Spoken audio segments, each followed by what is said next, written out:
कल वाला lecture upload नहीं हुआ है?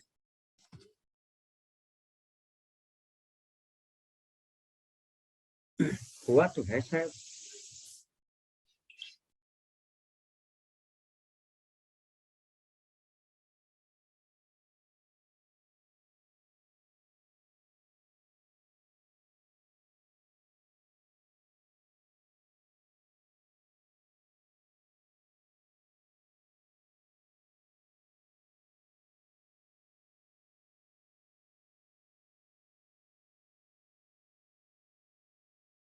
हो गया है भाई, अपलोड हो गया। कल वाला लेक्चर अपलोड है, लेक्चर नंबर 13।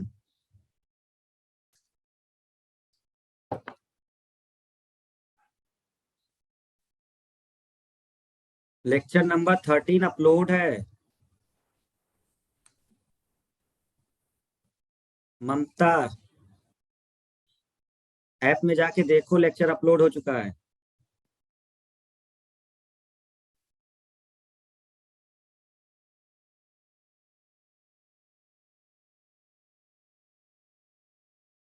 जो 13 नंबर लेक्चर है वही कल का है।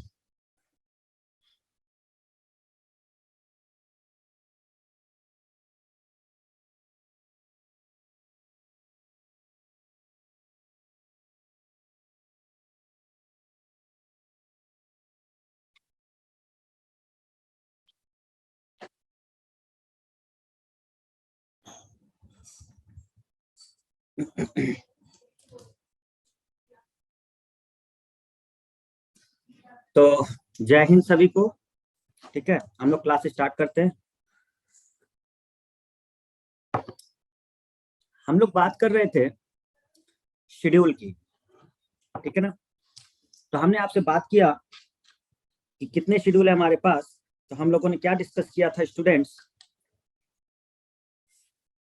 कि पार्ट अगर हम देखें, टोटल पार्ट्स, तो टोटल पार्ट्स हमारे पास कितने थे? 22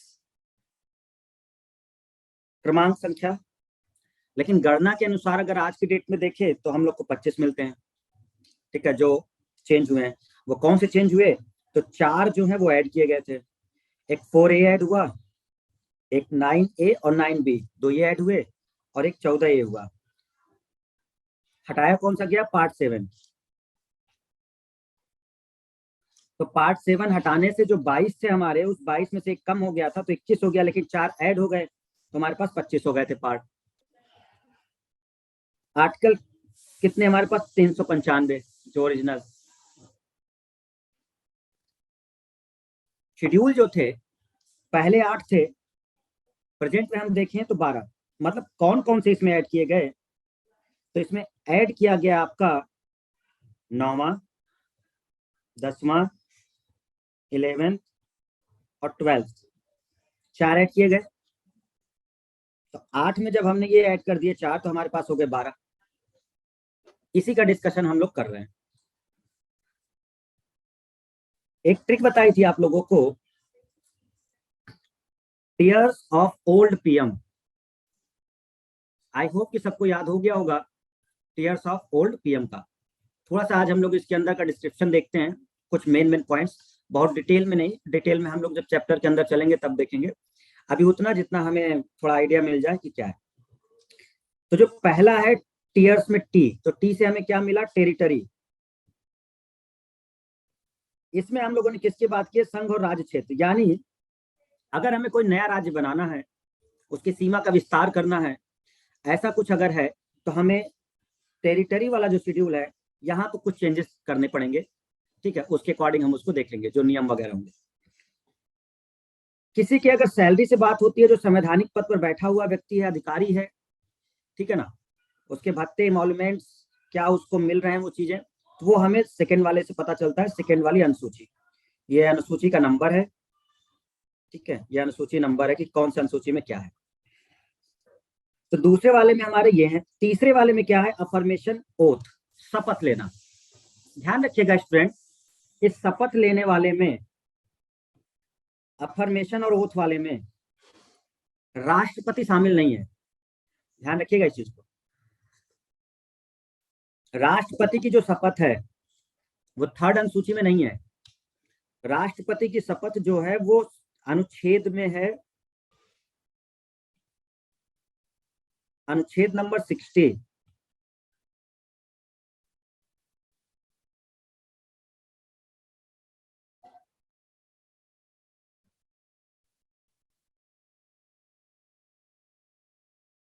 तो जब हम ये बात करते हैं तो इसको याद आपको रखना है कि यहाँ फॉर्मेशन और ओथ की जब बात होगी तो संघ के मंत्री वगैरह सबकी बात होगी, राष्ट्रपति की बात नहीं होगी। राष्ट्रपति को ओथ हम लोग दूसरे तरीके से देखते हैं, ठीक है। इस वाले चीज में ध्यान रखना आपका। आर से बना था हमारा राज्यसभा, टीयर्स में आर का मतलब राज्यसभा, तो राज्यसभा में जो सीटों का आवंटन होता है वो हमारा आर से होता है। एस से बना था शेड्यूल्ड एरियाज, जो अनुसूचित जाति जनजाति जो क्षेत्र हैं उनके बारे में हमने बात की। अदर शेड्यूल्ड एरियाज का मतलब हम लोगों ने आपको बताया था कि पूर्वोत्तर राज्य जो हमारे पास हैं, पूर्वोत्तर राज्य। अब पूर्वोत्तर राज्य में मेनली कौन कौन, असम, कौन कौन से थे स्टूडेंट, असम, मेघालय, ठीक है, त्रिपुरा, मिजोरम, ये चार थे हमारे पास अदर शेड्यूल्ड एरियाज जब हम बात कर रहे थे तो, ठीक है ना।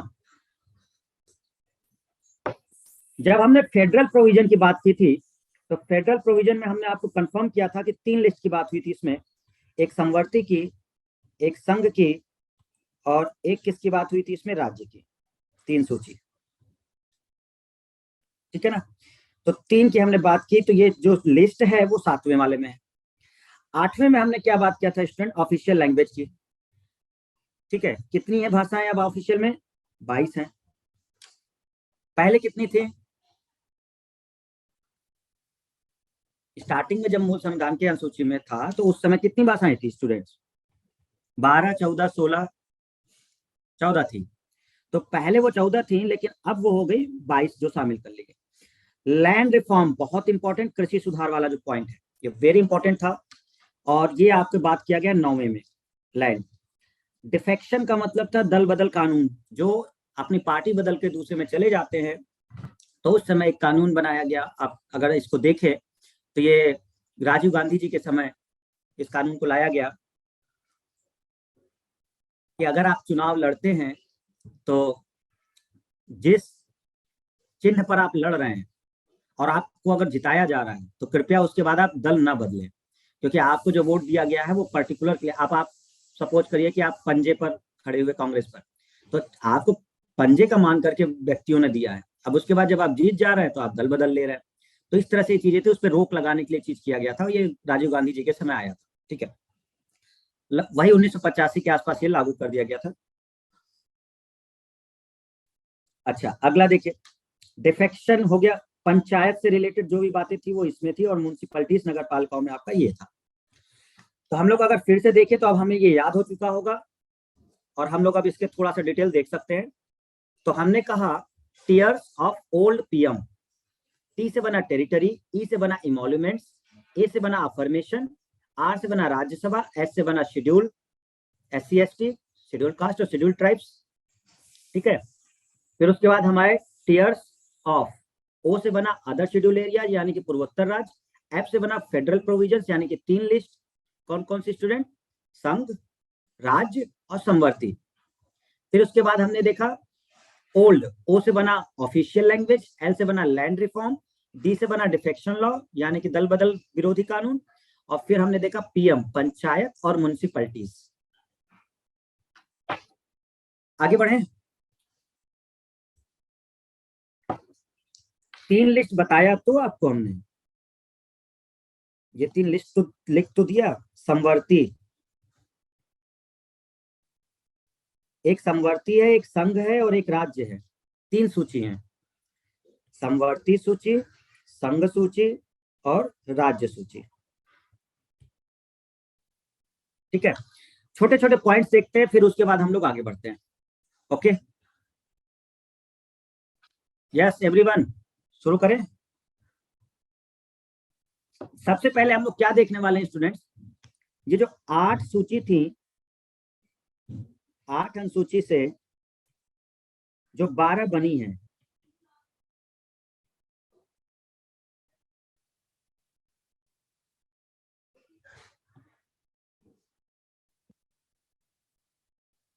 तो अब हम ये देखेंगे कि इसमें कौन कौन सी ऐड की गई और क्या संशोधन हुआ जिससे ये आगे बढ़ी। तो अब हम लोग कहेंगे एक इसमें कौन सी ऐड हो गई, 9वीं। फिर उसके बाद कौन सी ऐड हो गई, 10वीं। फिर कौन सी ऐड हो गई, 11वीं। और फिर ऐड हो गई 12वीं। तो 4 ऐड हुए। 8 के बाद हमारे पास 9वीं ऐड हुई है, 10वीं ऐड हुई है, 11वीं ऐड हुई है और 12वीं ऐड हुई है। तो बात की 4 ऐड हुए हैं, 9, 10, 11, 12, मतलब 4 अनुसूची हमारी बाद में ऐड हुई है। कैसे कैसे ऐड हुई है हम लोग देखते हैं उसको। ठीक है,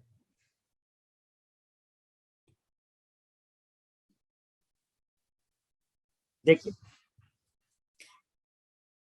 जो 9वीं अनुसूची है, ये वाली 9वीं अनुसूची,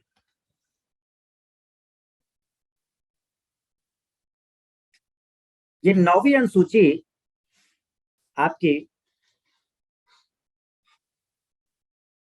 पहले अमेंडमेंट एक्ट के द्वारा इसको चेंज किया गया। फर्स्ट अमेंडमेंट कौन सा, 1951 वाला। ठीक है, तो जो 9वीं अनुसूची है वो आपका पहला जो अमेंडमेंट हुआ है जवाहरलाल नेहरू जी के समय 1951 में, उस समय इसको चेंज किया गया। मतलब इसको ऐड किया गया है, चेंज नहीं कहेंगे, ऐड किया गया है, क्योंकि उस समय तक 8 थी। तो 1951 में ही हमने इसको ऐड कर लिया। 1951 पहला संविधान संशोधन। 10वीं जो अनुसूची है वो कब ऐड की गई, 1985 में, जब राजीव गांधी जी हैं 52वें के द्वारा। अच्छा, अब जो लोग ये कंफ्यूजन में हैं कि सर संविधान संशोधन 1991 द्वारा अनुच्छेद 13B के तहत संविधान में 9वीं अनुसूची का प्रावधान किया गया, ये 91 नहीं है, ये एक्चुअल में 91 नहीं है। ठीक है ना,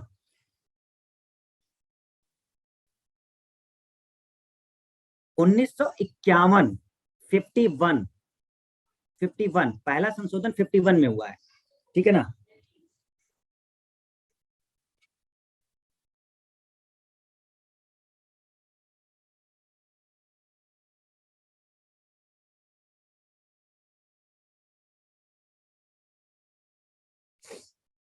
ठीक है, 1951। तो 1951 में सबसे पहले ऐसा काम किया गया। ठीक है,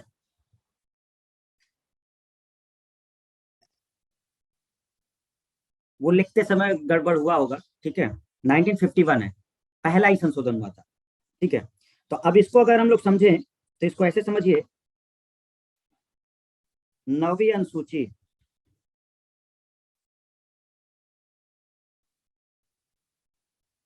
फर्स्ट कॉन्स्टिट्यूशनल अमेंडमेंट एक्ट 1951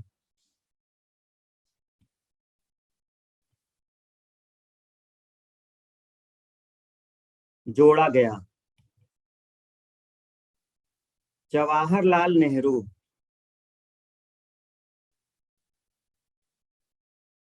उस समय पीएम थे।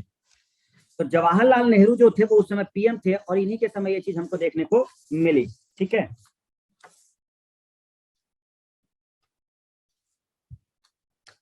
मुख्यतः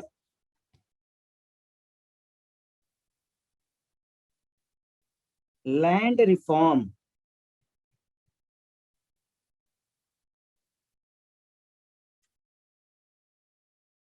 भूमि सुधार से संबंधित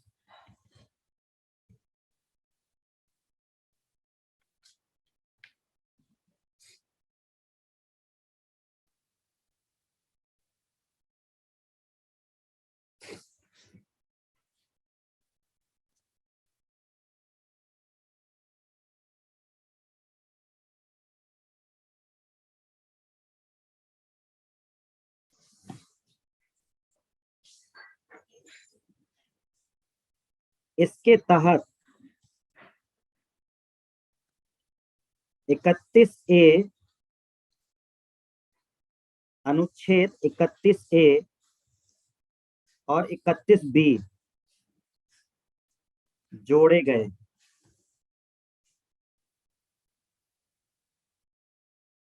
इसके तहत अनुच्छेद 31A और 31B जोड़े गए।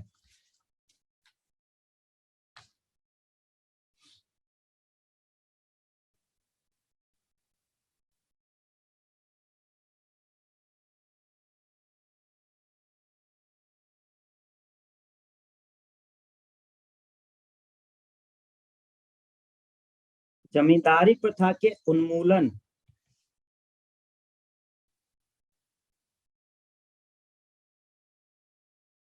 के लिए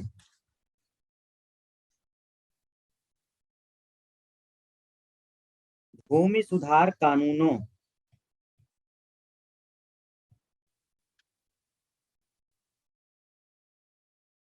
न्यायालयों में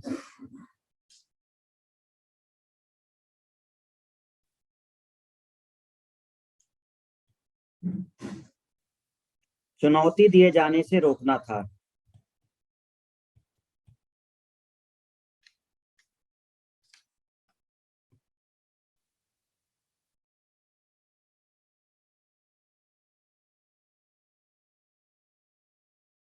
ठीक है,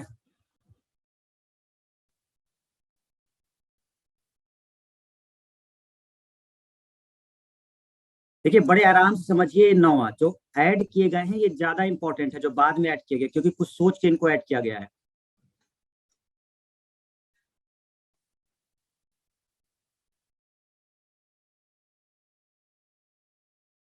ठीक है, अब एक बात हम लोग समझते हैं इसमें क्या, जरा हम आपका पहले पीडीएफ देख लेते हैं, उसमें कुछ गड़बड़ नहीं है ना।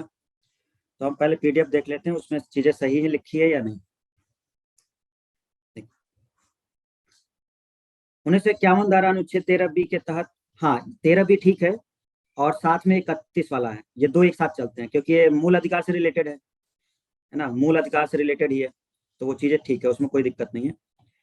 9वीं अनुसूची का प्रावधान किया गया, ठीक है, 31 से 31B ये भी ऐड किए गए। इसमें मुख्यतः भूमि सुधार से संबंधित विषयों को रखा गया जिसकी न्यायिक समीक्षा नहीं हो सकती। समझाते हैं ये क्या है, जिसकी न्यायिक समीक्षा नहीं हो सकती। अभी हम तुरंत बता देते हैं, परेशान मत हो। अब आप समझिए इस चीज को जरा स्टूडेंट्स बड़े ध्यान से। क्या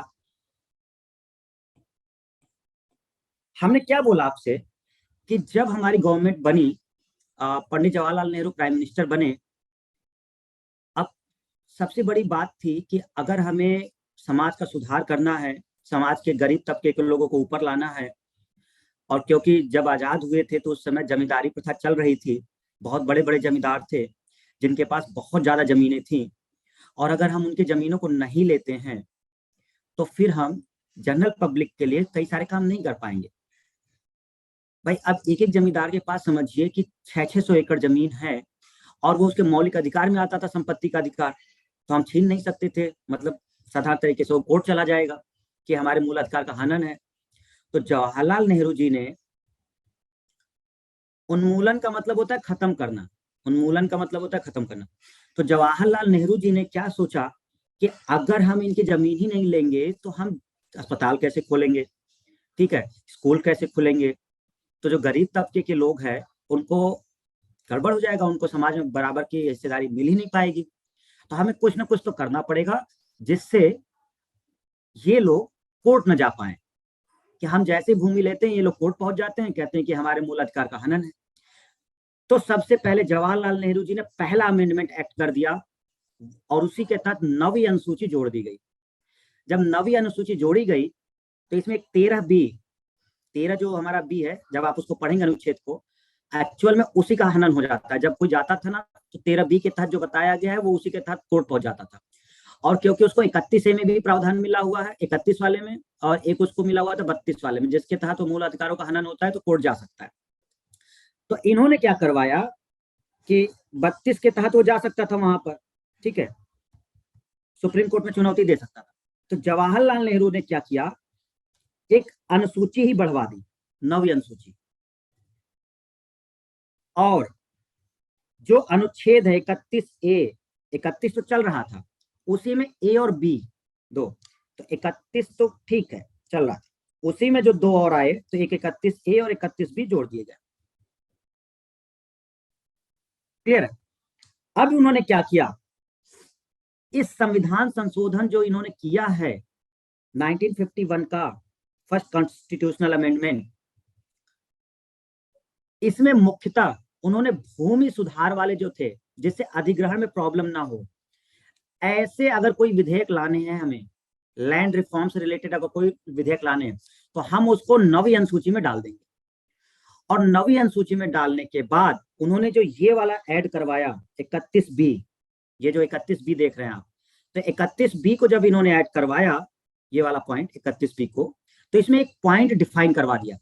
क्या डिफाइन करवा दिया कि हम जो ये भूमि सुधार करने जा रहे हैं, ये एक पब्लिक इंटरेस्ट में है, ये किसी व्यक्तिगत के लिए नहीं है। और क्योंकि ये पब्लिक इंटरेस्ट में है, तो हम जिस कानून को इसके तहत रखेंगे, 9वीं अनुसूची में हम अगर रखेंगे किसी भी को भी विधेयक को, तो आप इसको लेकर के कोई भी सुप्रीम कोर्ट नहीं जाएंगे। क्यों? क्योंकि हम सीधा सीधा बता रहे हैं कि हम जमींदारी प्रथा के उन्मूलन खत्म करने के लिए भूमि सुधार के जो कानून हैं वो हम रखने वाले हैं 9वीं सूची में, 9वीं अनुसूची में। और अगर हमने इसको 9वीं अनुसूची में रख दिया तो कोई भी न्यायालय में इसको चुनौती नहीं दी जा सकती। मतलब अब आप ये नहीं जाएंगे वहां पे कह करके कि ये हमारे संपत्ति के अधिकार को या हमारे मूल अधिकार के हनन को, मतलब मूल जो संपत्ति का मूल अधिकार है उसको हनन कर रहा है। तो इन्होंने मेंशन करवा दिया, ये पहले नहीं था, जिससे ये एक्वायर नहीं कर पा रहे थे जमीन। तो क्योंकि कोई कोर्ट भी पहुंच जाते थे लोग तुरंत, भयंकर कोर्ट केसेज हुए, उत्तर प्रदेश, मध्य प्रदेश, बिहार, जैसे वो कोशिश करते थे भूमि अधिग्रहण का, हर कोई केस फाइल कर देता था। तो जवाहरलाल नेहरू ने सीधे प्रावधान रखवा दिया संविधान संशोधन करके ही, पहले ही संविधान संशोधन 1951, उन्होंने अनुच्छेद जुड़वा दिए 31A 31B, और 31B में साफ साफ लिखवा दिया कि 9वीं अनुसूची में जो भी विषय लाए जाएंगे उसके मामले में आप कोर्ट नहीं जाएंगे। न्यायिक समीक्षा का मतलब होता है कि सुप्रीम कोर्ट उसको फिर से रिव्यू कर सकता है। वो ये देखेगा कि ये जो कानून लाया जा रहा है ये किसी व्यक्ति के मौलिक अधिकार का हनन तो नहीं कर रहा है। न्यायिक समीक्षा का मतलब यह है कि कोई डिसीजन अगर दे दिया गया है, कोई कानून बनाया गया है, तो सुप्रीम कोर्ट उस पर सुनवाई कर सकता है, उसको रिव्यू करेगा कि इसके अकॉर्डिंग किसी व्यक्ति के मौलिक अधिकार का हनन ना हो। तो अब क्योंकि 31B ऐड कर दिया और उन्होंने कह दिया कि अगर हम कोई भी अनुसूची, 9वीं अनुसूची में कोई भी मैटर अगर हम रखते हैं तो न्यायालय इस पर सुनवाई नहीं करेगा, ये है इसका मतलब। तो भूमि सुधार से जितने भी रिलेटेड थे, लैंड रिफॉर्म से, वो जो भी विधेयक आए सबको इन लोगों ने 9वीं अनुसूची में रख दिया। और 9वीं अनुसूची में रखने का मतलब कि अब आप इससे रिलेटेड कोर्ट नहीं जा पाएंगे, क्योंकि सुप्रीम कोर्ट सीधे सीधे आपके इस अनुच्छेद का वर्णन कर देगा 31A 31B, जिसमें साफ साफ लिखा है कि हम भूमि सुधार से रिलेटेड जो कानून इसमें लाए गए हैं या समथिंग, उसके ऊपर हम न्यायिक समीक्षा नहीं कर सकते। ये एक फायदा हो गया, और जवाहरलाल नेहरू जी ने बड़े पैमाने पर इस तरह से किया और पब्लिक इंटरेस्ट में बहुत अच्छे काम करवाने की कोशिश की, ताकि हम जमींदारों से भूमि ले सके। क्या हमारी बात क्लियर हुई ना अनुसूची? ठीक है। तो अभी तक क्या चल रहा था कि 9वीं अनुसूची में अगर कोई भी मैटर जाता है, कोई भी विधेयक अगर 9वीं अनुसूची में डाल दिया जाता है, तो सुप्रीम कोर्ट या कोई भी न्यायालय उस पर न्यायिक समीक्षा नहीं करेगा।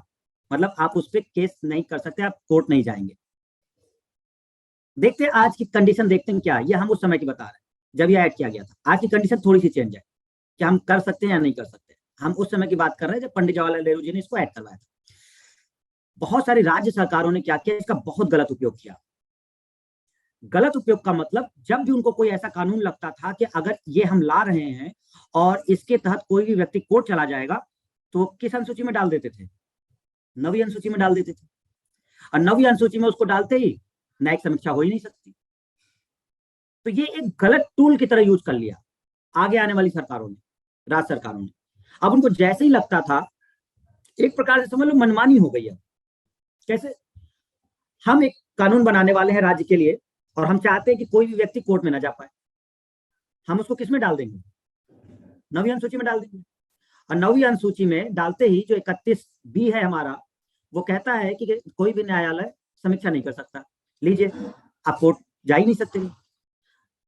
तो बड़ी दिक्कतें हुई, भयंकर दिक्कतें हुई जब तक वो रहे। ठीक है, जब तक वो रहे तो जब तक वो रहे तब तक तो ज्यादा दिक्कत नहीं हुई, जवाहरलाल नेहरू जी जब तक रहे। आगे आने वाले सरकारों ने गड़बड़ किया, तो बार बार जब दिक्कत होती गई तो सुप्रीम कोर्ट परेशान हो गया। अजय देवगन वाला डायलॉग, अत्ता माजी सटकली, बहुत हो गया है, तुम लोगों ने परेशान करके रख दिया है हमें, मतलब एकदम मनमानी जैसी हो गई है राज्य सरकार की। भाई 9th शेड्यूल इसलिए बनाया गया था कि पब्लिक इंटरेस्ट में अगर कोई हमें लगता है कानून लाया जाए तो उसके लिए वो बनाया गया था। आप लोग कर रहे हैं इसका मिसयूज, ठीक है, तो ऐसे नहीं चलेगा। आप लोग कह देते हैं सुप्रीम कोर्ट भाई साहब आप दूर रहिए, आप नहीं सुन सकते, तो भैया हम संविधान के रक्षक हैं, ठीक है, आपकी मनमानी नहीं चलेगी। संविधान की रक्षा करना, उसको लागू करवाना, उसको सही तरीके से चलवाना हमारा काम है। तो ऐसा है कि आप जो ये कह रहे हैं कि हम न्यायिक समीक्षा नहीं कर सकते हैं, तो हम एक डिसीजन देने वाले हैं आपको। क्या? तो एक केस फाइल हुआ 2007 में, एक केस आया 2007 में, 2007, ठीक है, इसको बोलते हैं IR OLO बनाम, बनाम का मतलब वर्सेस तमिलनाडु,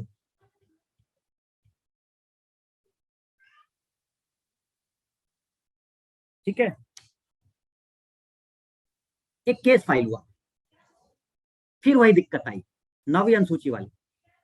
अब सरकारों ने क्या किया था कि अरे आपको पता है 300 के ऊपर लगभग विधेयक केवल 9वीं अनुसूची में डाले जा चुके हैं। जब भी कोई राज्य कुछ करना चाहता है वो 9वीं अनुसूची में डाल देता है तुरंत। तो ये जब 2007 का केस था, इसने पूरा जजमेंट ही बदल के रख दिया एकदम। बड़ी बेंच बैठी सुप्रीम कोर्ट की, और उन लोगों ने एक निर्णय दिया। क्या निर्णय दिया? 9वीं अनुसूची भी न्यायिक समीक्षा के दायरे से बाहर नहीं है।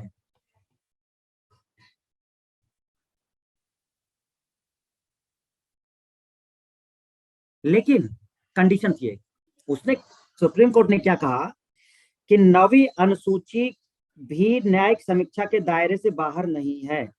अभी तक आप जो ये मान के चल रहे थे कि हम कोई भी विधेयक अगर 9वीं अनुसूची में डाल देंगे तो न्यायिक समीक्षा से बाहर है, सुप्रीम कोर्ट सुनवाई नहीं करेगा। लेकिन ये जो केस हुआ 2007 का, IR कोएलो बनाम तमिलनाडु सरकार, इस केस ने पलट के रख दिया, और सुप्रीम कोर्ट के जजों ने कहा 9वीं अनुसूची भी न्यायिक समीक्षा के दायरे में बाहर नहीं है, हम इस पे सुनवाई कर सकते हैं, बशर्ते ये संविधान की मौलिक संरचना या मूल ढांचा में परिवर्तन ना कर रहा हो। बड़ी ध्यान से बात समझिए, हम 9वीं अनुसूची के सारे विधेयकों पर न्यायिक समीक्षा नहीं करेंगे, बहुत ध्यान से समझना इस चीज को। हम 9वीं अनुसूची के सभी विधेयकों पर न्यायिक समीक्षा नहीं करेंगे। हाँ, बस ध्यान इतना रखना कि 9वीं अनुसूची में जो आप रखने वाले हैं कानून या कोई विधेयक अगर आप इसमें लाने वाले हैं, तो वो संविधान की मौलिक संरचना या मूल ढांचा के विपरीत नहीं होना चाहिए। अगर हमें लगा कि ये जो कानून आप, ये जो विधेयक आपने 9वीं अनुसूची में डाला है, इससे हमारे संविधान की मौलिक संरचना या प्रस्तावना या इससे कोई अगर दिक्कत हो रही है, तो हम इस पर न्यायिक समीक्षा जरूर करेंगे, और अगर हमें लगा तो हम इसको निरस्त भी कर सकते हैं। ये एक बड़ा जजमेंट था, क्योंकि अभी तक वो न्यायिक समीक्षा ही नहीं कर सकते थे किसी भी मामले पर जो 9वीं अनुसूची में होगा। लेकिन 2007 के बाद उन्होंने कहा कि हम न्यायिक समीक्षा कर सकते हैं, सब पर नहीं करेंगे। उन केसेस पर ध्यान रखिएगा कि जो संविधान की मौलिक संरचना के विपरीत अगर जा रहे होंगे तो, ठीक है। तो 9वीं अनुसूची भी न्यायिक समीक्षा के दायरे से बाहर नहीं है, बशर्ते आर्टिकल, इसको ऐसे लिख लेते हैं, संविधान की मौलिक ढांचा या संरचना, संविधान की, संविधान की बशर्ते संविधान की मौलिक ढांचा या संरचना को नुकसान न पहुंचा रहे।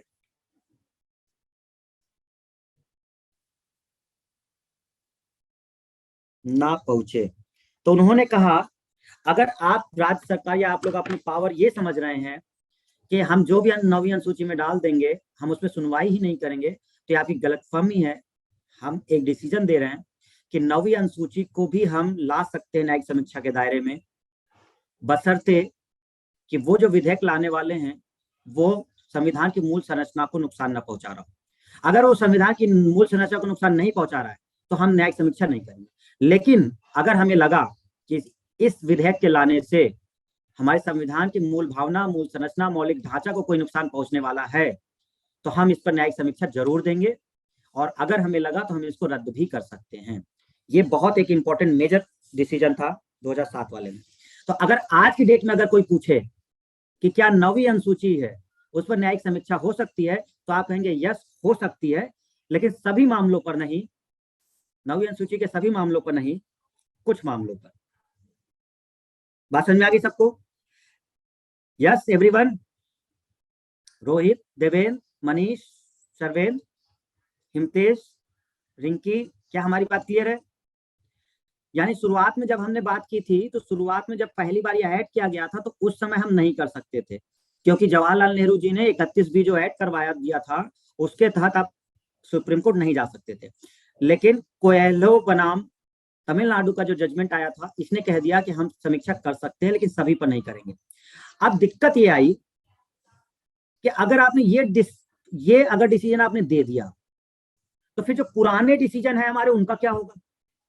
2007 में तो आपने ये डिसीजन दे दिया कि 9वीं अनुसूची में कुछ ऐसे हैं जिस पर हम सुनवाई कर सकते हैं, न्यायिक समीक्षा दे सकते हैं, तो इसके 2007 के पहले जितने केसेज है उनका क्या होगा? फिर तो आपको रिव्यू करना पड़ेगा पूरा शुरुआत से, क्योंकि बहुत सारे ऐसे डिसीजन हुए थे जो 9वीं अनुसूची में थे और सुप्रीम कोर्ट में नहीं सुना गया। भाई 2007 से पहले वालों को तो नहीं सुना गया ना, क्योंकि नियम ही नहीं बना था। तो इन्होंने कहा 1 मिनट रुकिए, हम इसको क्लियर कर देते हैं। सुप्रीम कोर्ट ने कहा क्या ऐसे कोई भी डिसीजन जो 24 अप्रैल 1973 के बाद, एक्चुअल में ये क्यों इंपॉर्टेंट है, केशवानंद भारती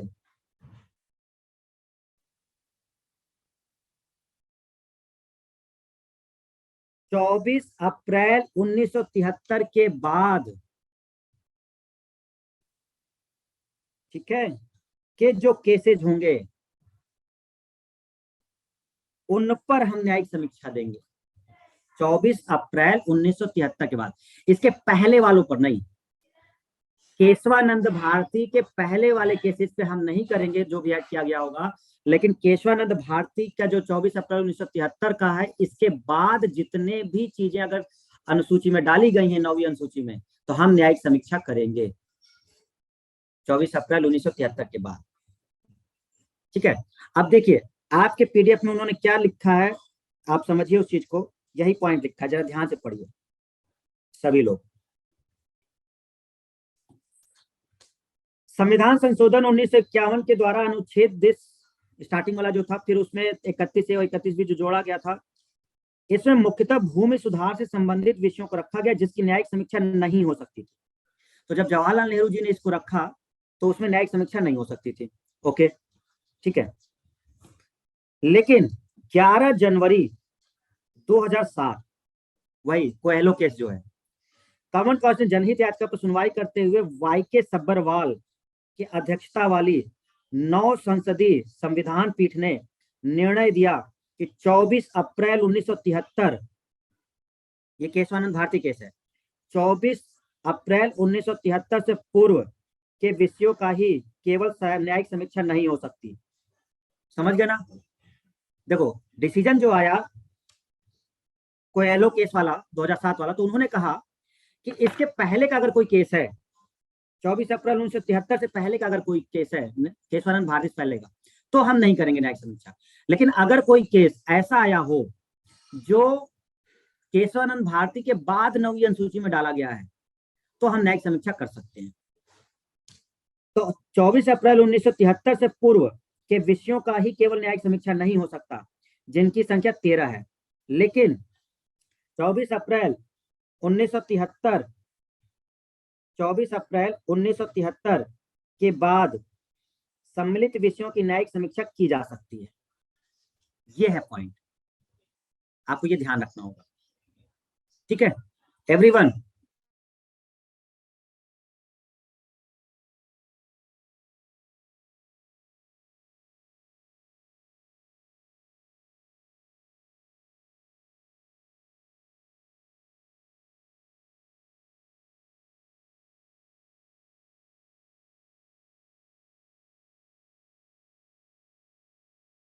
इस डेट को ही क्यों लिया गया? क्योंकि इस डेट का कोई मतलब था, ठीक है ना।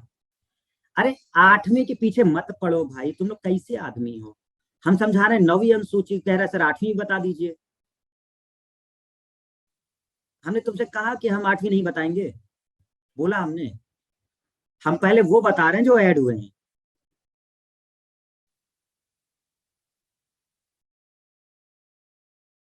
तो सबसे पहली बात ये थी कि जो 8 तक थे वो स्टार्टिंग में ही थे, 4 ऐड किए गए।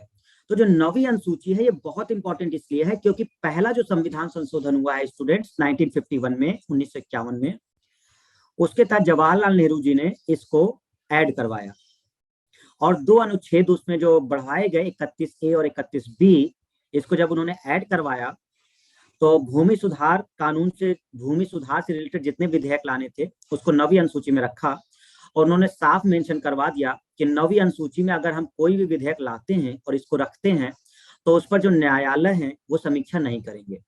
मतलब हम अगर कोर्ट जाते हैं तो न्यायालय उस पर सुनवाई नहीं करेगा। क्लियर है? क्यों? क्योंकि वो इसके तहत एक मौलिक अधिकार को लेकर चले जाते थे जो 13 वाले आर्टिकल में डिफाइन है। तो 13 आर्टिकल में 12 से लेकर के 35 तक मौलिक अधिकार है आपके, तो उसमें से जो 13 वाला है वो कुछ प्रावधान आपको बताता है, इसलिए बार बार 13 का और 31 का जिक्र होता है और एक 32 का जिक्र होता है। ठीक है, ये 3 मेन होते हैं जब कोई केस होता है तो, क्योंकि ये मूल अधिकार के उसमें होता है। 31-32 वाले जो हैं इसके अकॉर्डिंग आप वहां जा सकते हैं न्यायालय में, 32 के अकॉर्डिंग तो सीधे सुप्रीम कोर्ट जा सकते हो आप डायरेक्ट, और वो तुरंत 13 वाला कर देते हैं कि 13 में हमारी ये मौलिक अधिकार है जिस पर कोई हनन नहीं कर सकता और इस तरह की बातें हैं, इसके तहत वो चले जाते हैं। तो उन्होंने सीधा ये कहा कि हम एक प्रावधान ही कर दे रहे हैं कि आप न्यायालय ही न जा पाओ। तो 31B में जो किया गया उसमें उन्होंने कहा कि आप न्यायिक समीक्षा नहीं करेंगे जो न्यायालय है। आप ये नहीं कहेंगे कि हम 9वीं अनुसूची में अगर कोई चीज रखने वाले हैं तो मौलिक अधिकार का हनन करने वाला है। ये करके जवाहरलाल नेहरू जी ने उसको बाहर करवा दिया। तो अब कोई भी चीज जो इसमें रखी गई है उस पर आप न्यायालय सुनवाई नहीं करेगा। क्लियर है? केशवानंद भारती केस में क्या हुआ था कि, अच्छा इससे पहले जो था 1960 में, तो 1960 में क्या हुआ था कि एक केस आया था, उस केस में सुप्रीम कोर्ट ने एक डिसीजन दे दिया था कि जो प्रस्तावना है, प्रियम्बल है, वो प्रियम्बल संविधान का मूल भाग नहीं है और संविधान का मूल भाग जो नहीं होता है तो उस पर संशोधन करने का अधिकार आपको नहीं है। तो वो ये कह रहे थे कि इसमें संशोधन नहीं हो सकता क्योंकि प्रियम्बल जो है वो एक्चुअल में संविधान का भाग नहीं है। 1960 में ये मान रहे थे वो लोग, सुप्रीम कोर्ट वाले। 1973 में जो केशवानंद भारती केस हुआ तो इसमें जो 13 जजों की बेंच बैठी, 13 जजों की बेंच बैठी, इन्होंने अपने पुराने डिसीजन को ही पलट दिया। इन लोगों ने क्या कहा कि संविधान जो प्रस्तावना है वो संविधान का पार्ट है और हम इनमें संशोधन कर सकते हैं बशर्ते, संशोधन कर सकते हैं, संसद संशोधन कर सकती है बशर्ते उसकी मौलिक संरचना या मूल ढांचा में परिवर्तन ना हो। क्योंकि ये वाला डिसीजन 1973 में दिया गया था, इसीलिए ये डेट इंपॉर्टेंट है।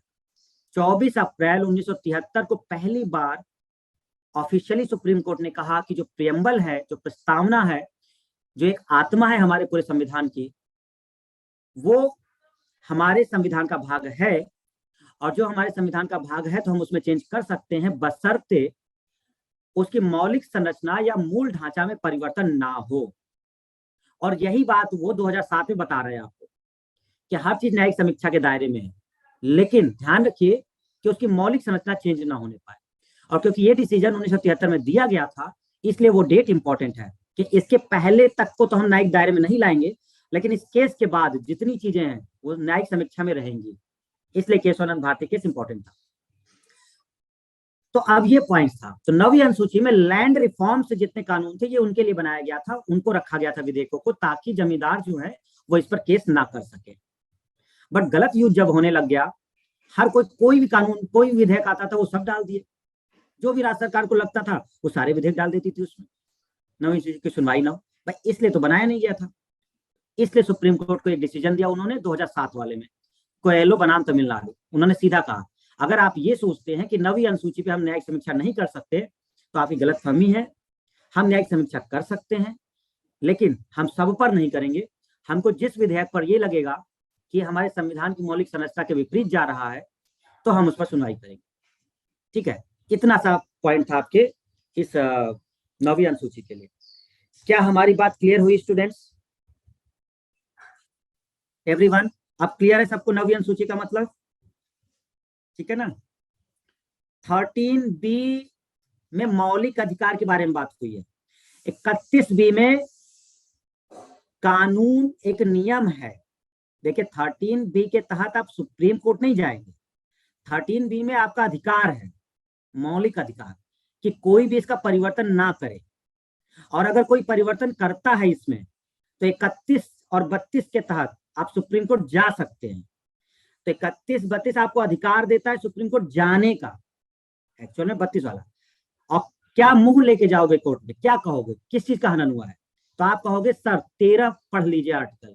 तो आर्टिकल 13 में साफ साफ लिखा है कि हमारे मौलिक अधिकारों का हनन नहीं हो सकता। तो 13 में आपके मौलिक अधिकार से रिलेटेड बात बताई गई है। 13 के तहत आप सुप्रीम कोर्ट नहीं जा सकते। सुप्रीम कोर्ट आप जाएंगे 32 और जो 31 वाला है उसमें, तो 32 के तहत आप सुप्रीम कोर्ट जाते हैं। 31 वाले में जो पॉइंट बताया गया है उसके अकॉर्डिंग वो समीक्षा हो सकती है या नहीं हो सकती है, डिफरेंट है दोनों। एक आर्टिकल आपको बताता है कि सुप्रीम कोर्ट जाना है, और सुप्रीम कोर्ट चले गए तो जज पूछेगा क्यों आए हो, तो आप कहोगे सर आर्टिकल 13 में साफ साफ लिखा हुआ है ये चीज, आप हमारे मौलिक अधिकारों का हनन नहीं कर सकते, और हमारे मौलिक अधिकार का हनन हो रहा है। तो फिर वो बोलेंगे अच्छा देखें जरा 13B में क्या दिक्कत है। तो ये है पॉइंट। तो 13B भी है, 13B भी है, उसमें समझाया गया है कि इसका रिलेशन 13B का रिलेशन 31 वाले से नहीं है। जवाहरलाल नेहरू यही समझाना चाह रहे हैं कि अगर कोई व्यक्ति 13B को लेकर के सुप्रीम कोर्ट जाएगा तो हम 31B ऐड कर रहे हैं, और हम साफ साफ कह रहे हैं कि 13B और 31B का कोई संबंध नहीं है। आप सुप्रीम कोर्ट जाकर के ये नहीं कह सकते कि 13 वाले का हमारा हनन हो रहा है, दोनों ऐड हो गया। 13B के तहत 13B को आप लेकर के सुप्रीम कोर्ट नहीं जा सकते, ये है मतलब दोनों। ठीक है, तो 31 वाला आपको ये बता रहा है कि उस पर न्यायिक समीक्षा होगी या नहीं होगी। 13 आपको ये बता रहा है कि कौन से अधिकार का हनन हो रहा है, क्यों आए हो यहाँ। तो वो जो डिफाइन है वो, उसके लिए आपको मूल अधिकार पढ़ना पड़ेगा, 12 से लेकर 35 तक के अनुच्छेद पढ़ने पड़ेंगे, तब आपको चीजें क्लियर होंगी। ठीक है, अब सब चीज हम एक ही जगह डिस्कस नहीं कर सकते ना, थोड़ा थोड़ा बता रहे हैं। अभी अनुसूची चल रही है इसलिए हम वो कर रहे हैं। चलिए, नए सिरे से दायर का क्या मतलब होता है भाई? देवेन, कौन सा दिमाग है तुम्हारे पास? 1960 में हमने एक दायर किया, व्यक्ति मर चुका, खत्म हो गया, जज बदल गए, अब वो वापस आएगा दायर करने तुम्हारे 2021 में?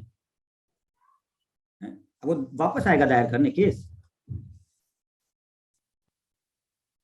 जिस चीज पर डिसीजन हो गया अब वो तभी उस पर दोबारा होगा जब न्यायिक समीक्षा के वो दायरे में आता होगा। यानी कि 1973 के पहले वाले पे आपकी कोई सुनवाई नहीं होगी। हाँ, 1973 के बाद वाला अगर कोई चाहता है कि फिर से सुनवाई हो, न्यायिक समीक्षा हो, तो पॉसिबल है, तो होगा। फिर आप पुराने पूरे नए सिरे से अगर करना चाहते हैं तो करिए, सुप्रीम कोर्ट सुनवाई करेगा उस पर, लेकिन 1973 वाले के बाद, पहले वाला नहीं। ठीक है, तो ये हमने आपसे बात करी। ठीक है, समझ में आया सबको? तो क्या नवी अनुसूची क्लियर हुई सबको? एवरीवन, बहुत डिटेल में बता दिया हमने, पूरा समय आज का हमारा केवल इसको समझाने में चला गया। ठीक है, चलिए अगला देखते हैं स्टूडेंट। तो 9वां हमारा क्लियर हो गया कि 9वां जो ऐड हुआ था। अब जरा आप देखिए 10वां जो ऐड हुआ है, वो डायरेक्ट आपके नोट्स में है। 10वां जो ऐड हुआ है किसके तहत ऐड हुआ है? 52वें संविधान संशोधन के तहत, 1985। ये राजीव गांधी जी का ही समय था, हमें लगता है। प्राइम मिनिस्टर कौन थे उस समय? राजीव गांधी ही थे, 1985 के आसपास। यस, यस स्टूडेंट्स, कौन था? बोलो भाई। देवेंद्र, अनुज, आशा, रौनक, सर्वेंद्र, कौन था? कृष्णा, संदीप, राजीव गांधी थे। तो जो 10वीं अनुसूची ऐड की गई है स्टूडेंट्स, वो 10वीं अनुसूची ऐड की गई है 52वें संविधान संशोधन 1985 के द्वारा, ये आपको याद रखना है। तो ये ऐड हो गया। 11वीं अनुसूची कब ऐड की गई है? 73वें संविधान संशोधन 1992 द्वारा। और 12वीं कब ऐड की गई है? 74वें संविधान संशोधन 1992 द्वारा। लागू 93 में हुआ था, दोनों ये 93 में लागू हुए थे, लेकिन जो संशोधन था वो 1992 का था। तो आपने क्या देखा? 4 डेट आपने देख ली और 4 चीजें आपने समझ ली। हमने आपसे कहा कि 9वीं अनुसूची किसके तहत ऐड की गई स्टूडेंट? तो 9वीं अनुसूची ऐड की गई, पहला ही अमेंडमेंट था, फर्स्ट अमेंडमेंट 1951। जो 10वीं अनुसूची थी वो किसके तहत ऐड की गई? 52nd 52 में। कब हुआ था? 1985 वाले में। जो 11वीं ऐड की गई वो कब ऐड की गई? 73 में। कब हुआ था स्टूडेंट? 1992। और 12वीं जो ऐड की गई वो कब ऐड की गई? 74 में। 12वीं कब ऐड की गई? 74 में, 1992। फिर से सुन लो। 9वीं अनुसूची कब ऐड की गई? पहला अमेंडमेंट एक्ट 1951। 10वीं अनुसूची कब ऐड की गई? 52वां अमेंडमेंट एक्ट 1985। 11वीं अनुसूची कब ऐड की गई? 73वां अमेंडमेंट एक्ट 1992। 12वीं अनुसूची कब ऐड की गई? 74वां अमेंडमेंट एक्ट 1992। समझ गए? 9वीं अनुसूची में क्या है? ये लैंड रिफॉर्म से जनरली था। 10वीं क्यों लाई गई? दल बदल कानून जो थे उसको रोकने के लिए, कि जो दल बदल कर लेते थे तो वो दल बदल ना कर पाए, इतनी आसानी से न कर पाए, इसलिए कुछ कानून बनाया गया। तो जिसे दल बदल निषेध कानून कहा जाता है, दल बदल को रोकने के लिए। तो राजीव गांधी जी से मिला। 11वीं अनुसूची क्या लाई गई थी? ये पंचायतों से रिलेटेड थी, पंचायत जो थी उनसे रिलेटेड लाया गया था। और 12वीं लाई गई थी नगर पालिका से संबंधित। तो नगर पालिका से जो भी चीजें थी वो थी। इनमें से बस एक ही अनुसूची थी, वो न्यायिक समीक्षा से बाहर थी, जिस पर कोर्ट सुनवाई नहीं करता था, बस 9वीं। लेकिन 2007 के बाद उस पर भी सुप्रीम कोर्ट सुनवाई कर सकता था, बशर्ते वो आपके संविधान के मौलिक संरचना को नुकसान न पहुंचा रहा हो, बस। बाकी सब दायरे में थी, बाकी सब समीक्षा के दायरे में थी, 9वीं बस नहीं थी। ठीक है, और वो भी 2007 के बाद उसमें कुछ केसेस आ गए। अब आपको थोड़ा सा ध्यान रखना है, ये पॉइंट याद हो गए तो आपको याद रखना है कि नगर पालिका से संबंधित जो आपका 12वां, उसमें कितने विषय हैं? तो 18 विषय हैं। पंचायती राज में कितने विषयों पर ऐड किया गया है? तो 29 विषयों पर किया गया है, हमें याद हो गया। पंचायत से रिलेटेड कितने? 29 विषय है। ठीक है, नगर पालिका से कितने? 18। अंदर रखने की जरूरत नहीं है, ये 29 क्या है, तुम्हारे बस का नहीं है और तुम्हारे लिए वो है भी नहीं। आप केवल उसका ये समझिए कि कितने विषय हैं, टोटल है 29। और अगर हम बात करते हैं नगर पालिका वाले में तो टोटल है 18। ये एक आपको याद रखना है। ठीक है, चलिए, समझ में आ गया। ओके, आगे बढ़ते हैं हम लोग। इसमें हटा दें इसको,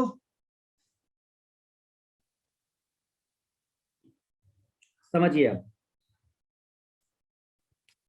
8वां जो था हमारे पास, 8वां, उसमें ऑफिशियल लैंग्वेज ऐड की गई थी। स्टार्टिंग नहीं था ये, लेकिन ध्यान रखिए कि उस समय कितनी लैंग्वेजेस हमारी ऐड थी? 14 थी। मूल जब बना था संविधान उस समय जो अनुसूची थी उसमें टोटल कितने थे स्टूडेंट? 14 भाषाएं थी। आज की डेट में कितनी भाषाएं स्टूडेंट? 22 है, याद रखिए। तो आज की डेट में हमारी जो ऑफिशियल लैंग्वेजेज हैं वो 22 भाषाओं को ऐड कर दिया गया है। पहले वो कितनी थी? 14 थी। कौन कौन से एक्ट अमेंडमेंट हुए आपको ध्यान रखना है। 1967 में 21वां संविधान संशोधन हुआ और इसके तहत सिंधी भाषा को ऐड कर दिया गया। 1992 में 71वां संविधान संशोधन हुआ, 71। तो 71वां संविधान संशोधन हुआ, 71। ठीक है,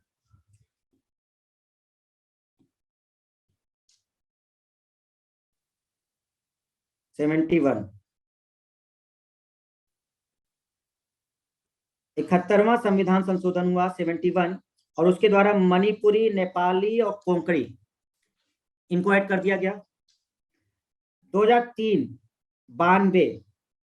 92वां संशोधन हुआ, जिसमें बोडो, डोगरी, मैथिली, संथाली, इनको ऐड कर दिया गया। यानी हमने देखा 3 संशोधन हुए और कुछ भाषाओं को ऐड किया गया। पहले थे 14, फिर ऐड होकर के हो गए 22। ठीक है, सिंधी भाषा को कब ऐड किया गया? देखिए 14 हैं, गिन लीजिए। एक हो गई सिंधी, मणिपुरी 2, नेपाली 3, कोंकणी 4, बोडो 5, डोगरी 6, मैथिली 7 और संथाली 8। और 14 और 8 कितने होते हैं? 22। तो पहले 14 थे, फिर ऐड हो गए 8, तो हो गए 22। तो कब कब कौन कौन हुआ? तो सिंधी भाषा 1967 में हुआ 21वें से, और मणिपुरी, नेपाली और कोंकणी ये 92 में ऐड किया गया 71वें से, और 92 में ही 71वां, 72वां, 73वां, 74वां ये सब आपके हुए हैं। तो आपने देखा कि 92 में ही 73 और 74 भी हुआ था। 73वें से 11वीं अनुसूची ऐड हुई थी और 74वें से आपकी 12वीं ऐड हुई थी।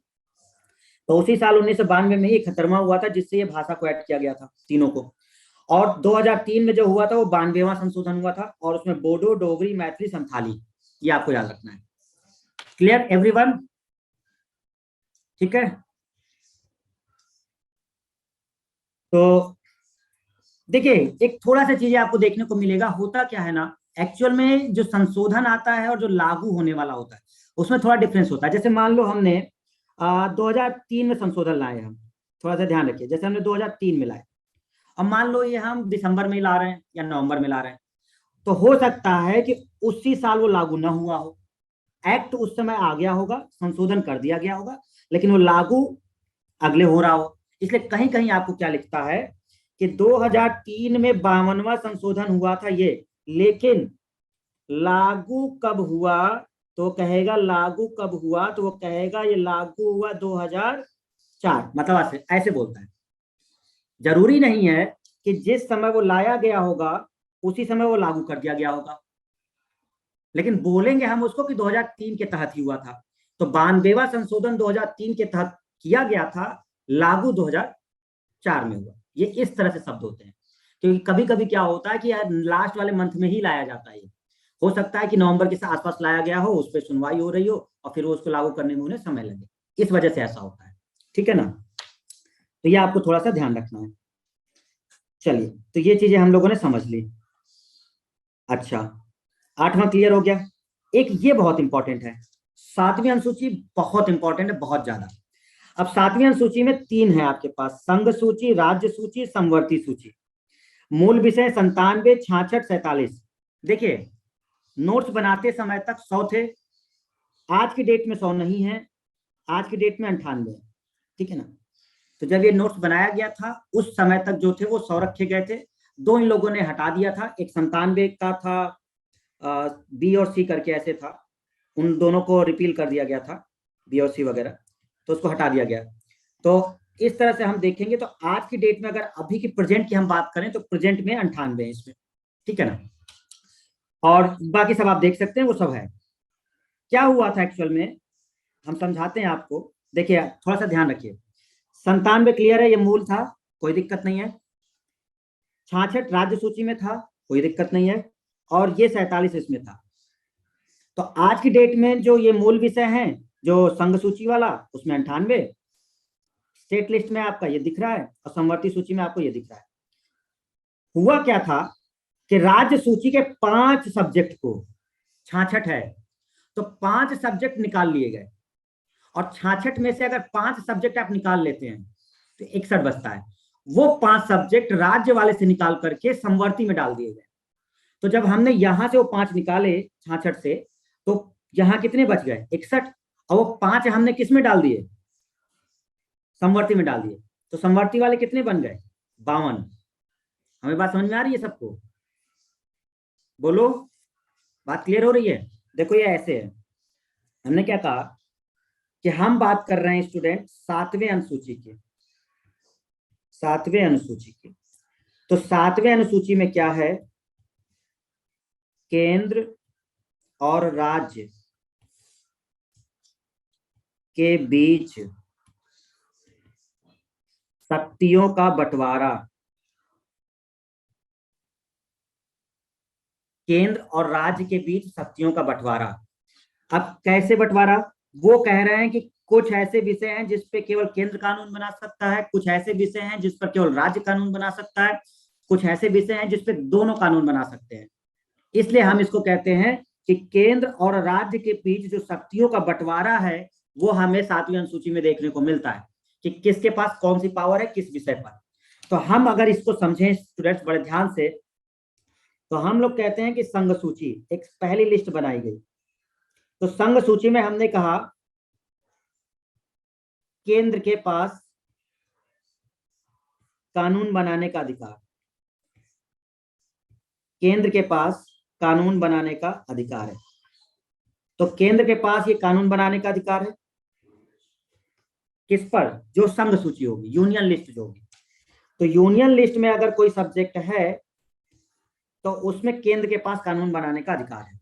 अब अगर हम इसमें देखें तो पहले जो हमारे पास देखने को मिलता था 97 था, ठीक है, मूल जो था 97 विषय थे।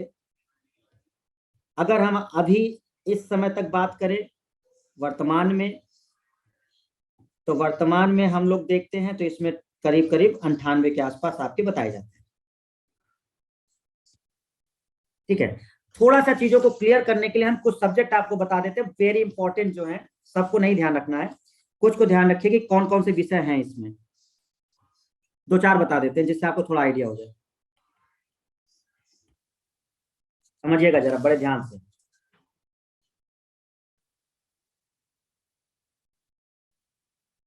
रेडियो एंड टीवी, शेयर बाजार, डिफेंस,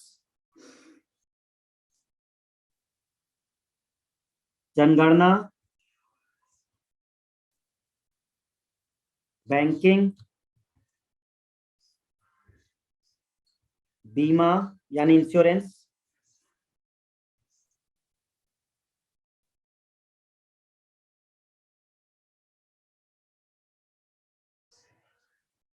रेलवे टैक्स, बचत बैंक। ये जो सब्जेक्ट है जो सबसे इंपॉर्टेंट आपको ध्यान रखने हैं, इन पे केंद्र कानून बनाता है। और ऐसे करीब आपके टोटल अगर देखेंगे तो 98, तो अब सब रटने की जरूरत है भी नहीं आपको। जो सबसे इंपॉर्टेंट है वो, अच्छा एक दिमाग आप लगा सकते हो, देखो इसमें कोई बहुत बड़ा खेल नहीं है, आप समझो। भाई डिफेंस आपके देश से रिलेटेड है, और देश से रिलेटेड है तो ये राज्य को इस पे अधिकार नहीं दिया जाएगा, इस पर अधिकार सीधी सी बात है केंद्र को दिया जाएगा। कि आप देखिए एटॉमिक पावर प्लांट है, नेशनल थर्मल पावर प्लांट है, तो उस पर भी केंद्र ही अपने पास रखेगा पावर। ठीक है, वो पूरे राष्ट्रहित में होता है। तो एक प्रकार से ऐसे समझ सकते हो कि केंद्र वाले की जब बात करते हैं तो एक प्रकार से राष्ट्रहित के बारे में ज्यादा सोचते हैं कि ऐसा कोई कानून जो पूरे देश के लिए हो, पूरे देश के लिए जो लागू करना हो, उसके बारे में सोचते हैं। तो वो सारे मामले ये हैं। रेलवे से रिलेटेड कोई भी टैक्स है, नियम है, वो कर सकते हैं, लेकिन ध्यान रखिएगा रेलवे पुलिस, रेलवे पुलिस संघ सूची में नहीं है, रेलवे पुलिस राज्य सूची में है, क्योंकि पुलिस वाला जो पार्ट है वो स्टेट को दिया जाता है। तो रेलवे पुलिस नहीं आता उसमें, रेलवे कर या रेलवे से रिलेटेड जो नियम है वो आते हैं संघ में, रेलवे पुलिस राज्य के अंदर आती है। तो रेडियो टीवी शेयर बाजार डिफेंस हो गया, जनगणना पॉपुलेशन जो होता है काउंटिंग वाला, जनगणना जो कराई जाती है वो केंद्र के पास होता है। बैंकिंग से रिलेटेड जो पॉइंट होते हैं वो केंद्र के पास होते हैं। ठीक है ना, ये आपको ध्यान रखना है। तो संघ सूची क्लियर हुआ सबको। दूसरी बात हम लोग कर लेते हैं स्टूडेंट, सेकंड जो बात है हमारे पास वो है राज्य सूची। तो राज्य सूची की अगर हम बात करते हैं स्टेट लिस्ट की, स्टेट लिस्ट, तो आप क्या ध्यान रखेंगे, राज्य के पास कानून बनाने का अधिकार। तो जो राज्य सूची होती है उसमें यह ध्यान रखा जाता है कि जो राज्य है वो इस पर ज्यादातर देखते हैं। अगर हम उसमें देखें कि पहले कितने थे, तो हम लोग देखते हैं 66 थे, लेकिन अगर वर्तमान में अब देखें तो हम लोग इसका कुछ आंसर 61 देते हैं। ठीक है ना, अब ये क्यों ऐसा हुआ, तो आप इसको कहेंगे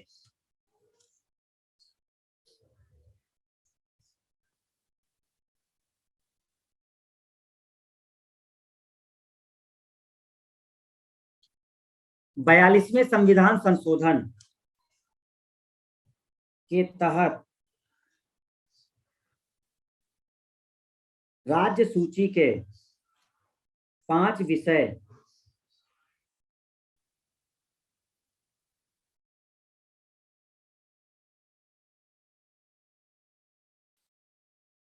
समवर्ती सूची में शामिल।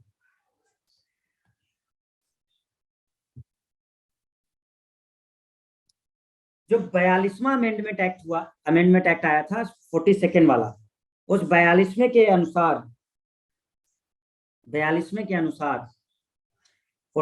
वाले के अनुसार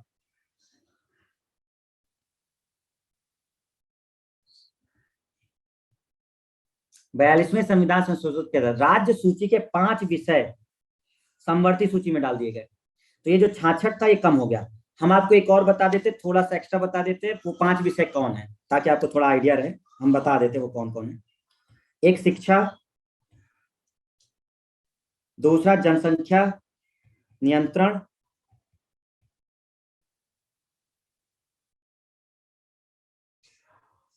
तीसरा वन व जंगल, चौथा न्याय प्रशासन,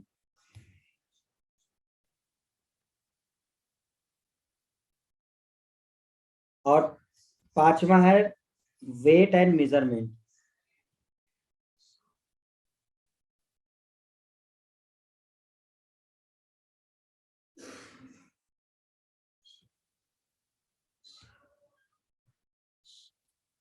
पहले ये राज्य सूची में थे, तो इन पर मेन अधिकार था राज्य का बनाने का, लेकिन अब ये समवर्ती सूची में है, अब ये समवर्ती सूची में शामिल हो गए। तो ये 5 वो थे जो पहले राज्य के पास था, लेकिन समझा गया कि दोनों देखें तो बेटर है, इसलिए इसको समवर्ती में डाला गया। समवर्ती आप जानते हैं कि समवर्ती वो सूची होती है जिसमें केंद्र और राज्य दोनों बना सकते हैं। यस एवरीवन, भाई संघ वाले में केवल केंद्र देखता है, राज्य वाले में राज्य देखता है, लेकिन समवर्ती में दोनों देखते हैं, राज्य भी बना सकता है, केंद्र भी बना सकता है। इसलिए इसको राज्य सूची से निकालकर समवर्ती में डाल दिया गया, ताकि जिसको जरूरत पड़े वो कर सके, राज्य भी कर सके, केंद्र भी कर सके। तो ये ध्यान रखिएगा, ये 5 कौन से विषय हैं। शिक्षा केंद्र के और राज्य दोनों के पास है अधिकार, जनसंख्या नियंत्रण दोनों के पास है इसका, वन व जंगल फॉरेस्ट वगैरह दोनों के पास, ये पहले राज्य लिस्ट में था फिर समवर्ती में गया है। न्याय प्रशासन पहले राज्य लिस्ट में था फिर समवर्ती में चला गया। वेट और मेजरमेंट, कोई घपलाबाजी नहीं करेंगे, राज्य सरकार उस पर कदम उठा सकती है, ठीक है। तो ये जो 5 है वेरी वेरी इंपॉर्टेंट, आप समझ गए होंगे सभी लोग, ठीक है। तो ये समवर्ती में शामिल हुआ। तो स्टूडेंट्स कितने सब्जेक्ट जो राज्य में थे वो निकाल करके समवर्ती में डाल दिए गए? 5। कौन सा संशोधन? 42वां, बहुत इंपॉर्टेंट संशोधन है 42वां अमेंडमेंट एक्ट 1976। बार बार पढ़ोगे इसको, बहुत चेंजेज हुए हैं इसमें, इस एक्ट के तहत बहुत चेंजेज हुए हैं। तो 42वां संविधान संशोधन के तहत ही ये किया गया था, ठीक है ना। ओके, ये तो वो बात हुई कि जो संख्या घटी बढ़ी उसकी वजह से। हम कुछ आपको बता देते हैं राज्य सूची के विषय, कुछ विषय बता देते हैं जिससे थोड़ा सा आइडिया आपको हो जाए। चलिए स्टूडेंट्स देखते हैं कौन कौन से हैं। पुलिस राज्य के अधीन है, ठीक है, पुलिस राज्य के अधीन है। लोक स्वास्थ्य और शिक्षा, सॉरी स्वच्छता, ठीक है। प्रति व्यक्ति कर, यानी जो टैक्स लगता है वो राज्य भी वसूल सकता है। गैस, कृषि, रेलवे पुलिस,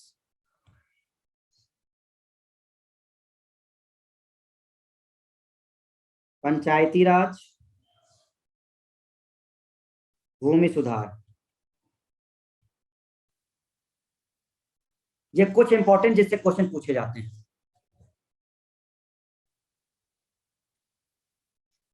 दोनों देख सकते हैं, नेशनल और वाइल्ड लाइफ सेंचुरी जो है ना वो देख सकते हैं, दोनों राज्य भी देख सकता है, वो भी देख सकता है।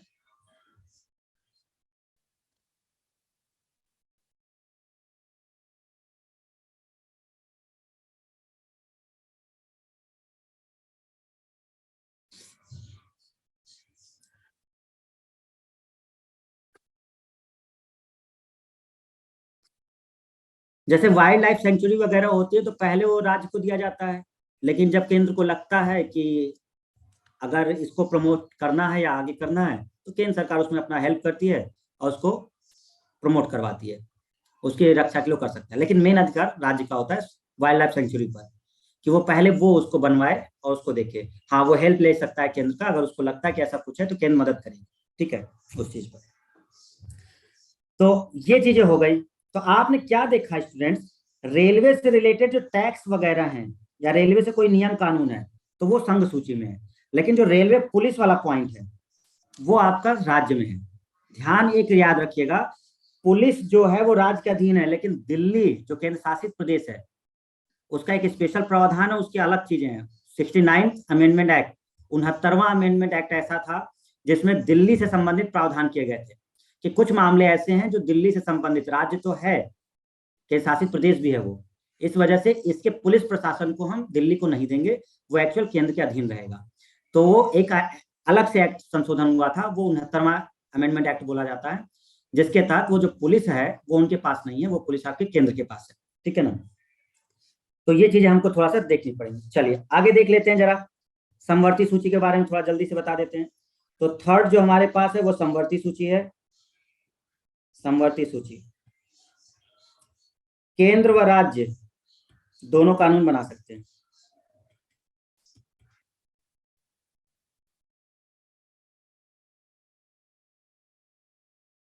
ठीक है, केंद्र व राज्य दोनों कानून बना सकते हैं। पहले अगर देखें तो 47 थे, और अब की डेट में देखें तो करीब 61 बताए जाते हैं, है ना। और क्योंकि वो 5 ऐड हो गए थे इस वजह से। कुछ विषय बता देते हैं जो मेन मेन विषय इसमें आते हैं, जिस पर दोनों लोग देख सकते हैं।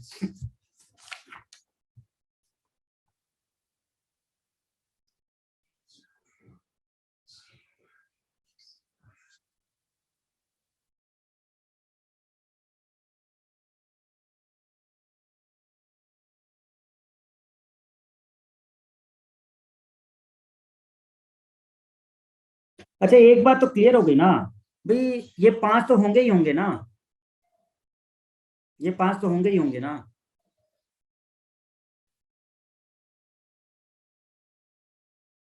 अरे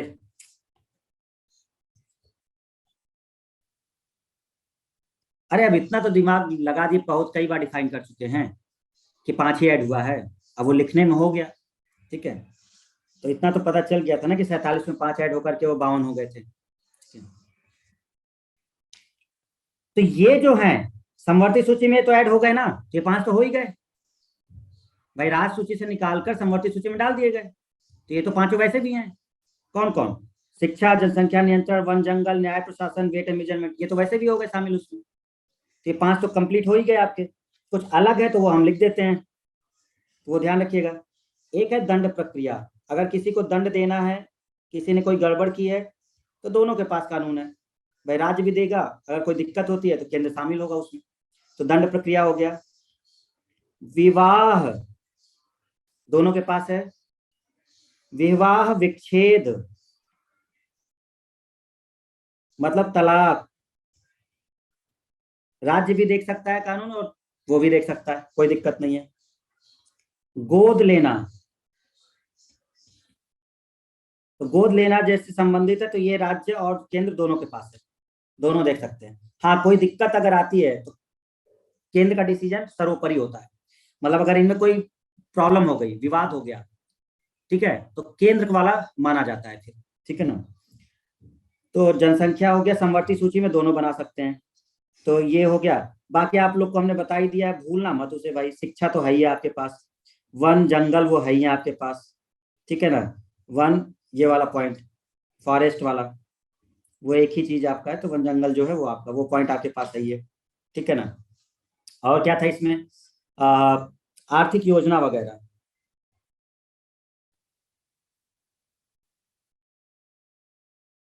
आपराधिक मामले अगर कोई आते हैं जिसके तहत आपको दंड प्रक्रिया देखनी है, तो ये सब समवर्ती में है, ठीक है ना, ये सब समवर्ती में। इसी के तहत, ये आर्थिक योजना के तहत ही तो पंचवर्षीय योजना लाई गई थी भाई। आर्थिक योजना क्योंकि नेशनल इंटरेस्ट में था, राष्ट्रहित में था, तो वो मेन जो किया गया उसमें वो ले आया गया था। ठीक है,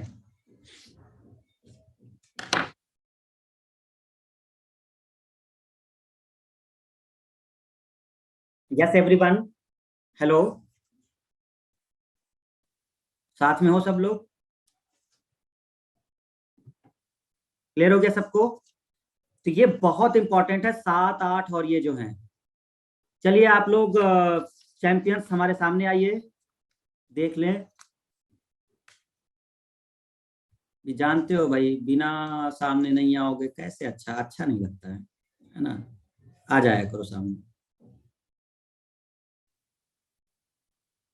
आ गए? Very good. चलिए जल्दी से आप लोग जो पूछते जाए उसको बताते जाइएगा, तुरंत फटाफट। कैमरा कोई ऑफ नहीं करेगा, बस अपना आंसर कीबोर्ड पे अपना आंसर मतलब हाथ रखिए और टाइप करना शुरू करिए। जाएगा कोई नहीं कहीं।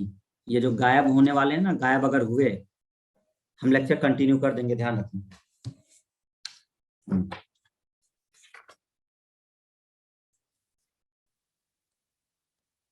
तो मूल संविधान में कितनी अनुसूची थी? फटाफट।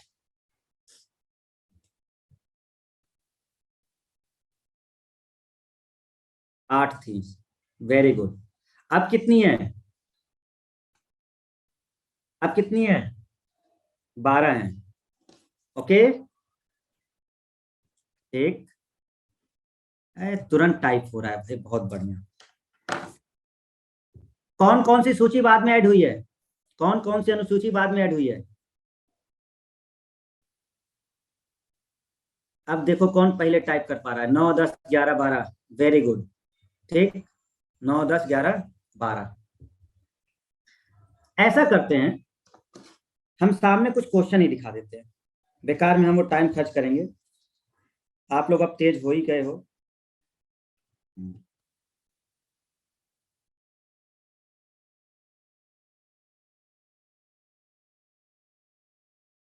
लो स्टूडेंट्स, आओ अब सामने।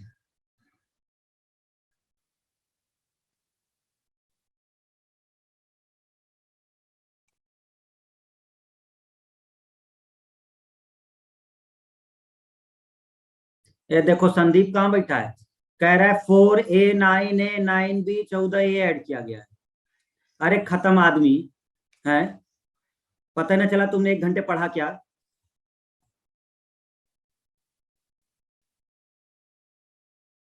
कैसे कैसे भाई हो भाई, तुम्हारा हम क्या करें तुम लोगों का, बताओ।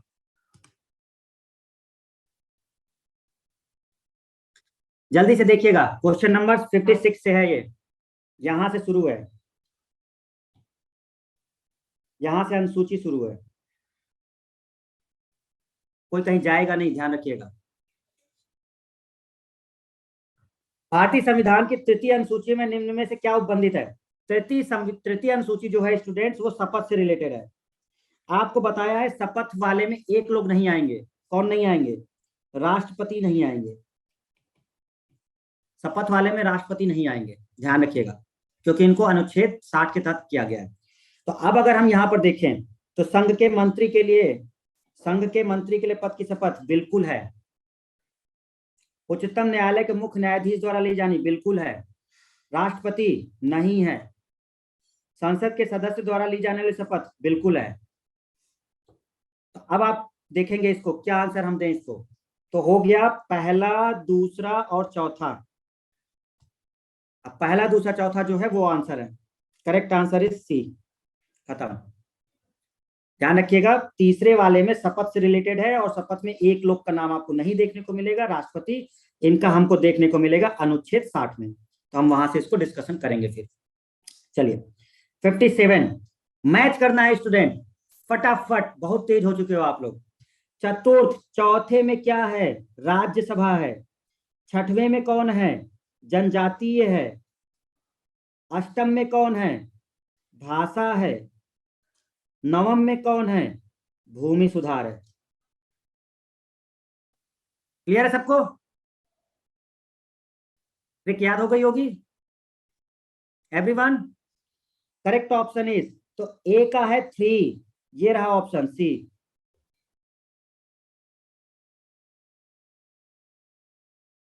बन रहा है क्वेश्चन? बन रहा है स्टूडेंट? पूजा, ज्ञान प्रभा, सूरज, प्रिया, सारे चैंपियंस, राजा और महाराजा, महारानी सब लोग मौजूद हैं। रानी चेन्नम्मा, दुर्गावती, कर्णावती सब यही हैं। शाहजहां, जहांगीर। राणा प्रताप कौन है भाई? कह रहा है हम है सर। हाँ, एक तो तलवार ना उठा पाएगा, कह रहा है हम है सर राणा प्रताप। हाँ। अच्छा चलिए ठीक। किस प्रधानमंत्री के कार्यकाल के दौरान भारत के संविधान में 9वीं अनुसूची को पुनः स्थापित किया गया? मतलब 9वीं अनुसूची जोड़ी गई है। पुनः स्थापित मतलब जोड़ी गई है। 9वीं अनुसूची को जो लाया गया, कौन से ऐसे थे हमारे पास?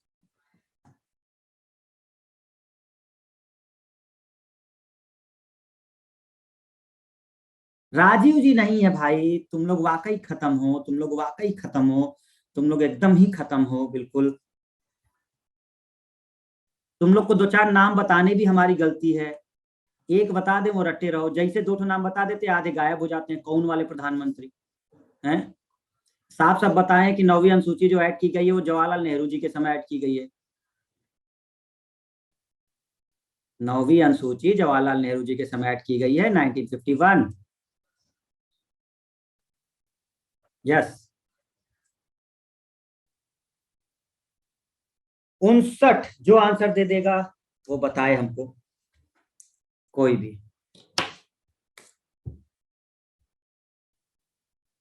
बड़ा मुश्किल है ये वाला आंसर देना, 59 वाला थोड़ा टफ है।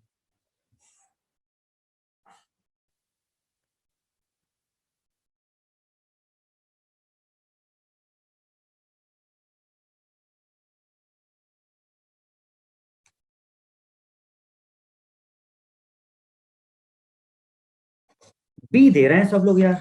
विमल भी बी दे रहा है, सचिन आनंद भी बी दे रहा है, मनीष भी बी ऑप्शन दे रहा है, सौरभ दोनों सही हैं।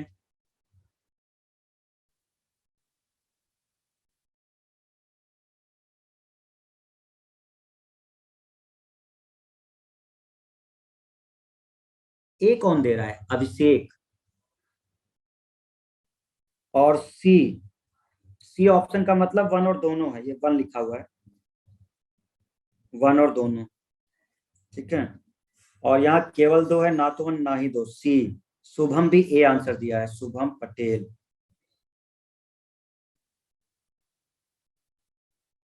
कृष्णा ए। अब ए पढ़ रहे हैं लोग, पहले बी आ रहा था आंसर, सी आ रहा था, अब ए आ रहा है। जब एक बार कोई आंसर बता दो तो फिर सबका आने लगता है। करेक्ट आंसर ही ए, केवल वन सही है, ये गलत है। समझाते हैं आपको हम पूरे सही तरीके से। भारत की संसद किसी कानून विशेष को भारत के संविधान की 9वीं अनुसूची में डाल सकती है? बिल्कुल डाल सकती है, बताया था आपको। अगर उसको न्यायिक समीक्षा से बचना है तो 9वीं अनुसूची में उसको डाल सकता है, यस या नो? ठीक है, अगर उसे न्यायिक समीक्षा से बचना है तो 9वीं अनुसूची में वो डाल सकता है। अब दूसरा बड़े ध्यान से पढ़िएगा, 9वीं अनुसूची में डाले गए किसी कानून की वैधता का परीक्षण किसी न्यायालय द्वारा नहीं किया जा सकता। किया जा सकता है किस केस के बाद? ये वाला जो डिसीजन आया था, 2007 वाला जो डिसीजन आया था, इस डिसीजन ने बता दिया कि 9वीं अनुसूची में अगर कोई आप डालते हैं विधेयक तो हम न्यायिक समीक्षा करेंगे। लेकिन ध्यान रखना, 24 अप्रैल 1973 के बाद का ही। तो 2007 में एक डिसीजन आया था कोएलो वाला, जिसने कहा कि 9वीं अनुसूची में अगर आप कोई डालते हैं तो उसमें हम समीक्षा कर सकते हैं। क्लियर है? तो हम समीक्षा कर सकते हैं। अब अगर हम समीक्षा कर सकते हैं तो ये कह रहा है कि 9वीं अनुसूची में डाले गए किसी कानून की वैधता का परीक्षण किसी न्यायालय द्वारा नहीं किया जा सकता। गलत है भाई, हम कर सकते हैं। हो गया गलत? तो एक ही सही है, पहला। जल्दी से बताइए। 60वां, कोएल्हो केस भारत के संविधान की किस अनुसूची से संबंधित है? कोएल्हो केस 7वीं, 8वीं, 9वीं, 10वीं? 9वीं से है। वेरी गुड, बहुत बढ़िया। 61वां, संघीय सूची, राज्य सूची, संवर्ती सूची, मिलान करना है। संघीय सूची में कितने हैं? 97, सही, जो पुराना वाला है मूल। राज्य सूची में कितने थे? 66। और जो संवर्ती में कितने थे? 47। यही तो थे मूल वाले संविधान में। तो ऑप्शन कौन सा हो गया आपका? ए, सी, बी? बी ऑप्शन एकदम सही। 62, 62 वाला आंसर आपको देना है, जल्दी से बताइए क्या होगा इसका। एवरीवन,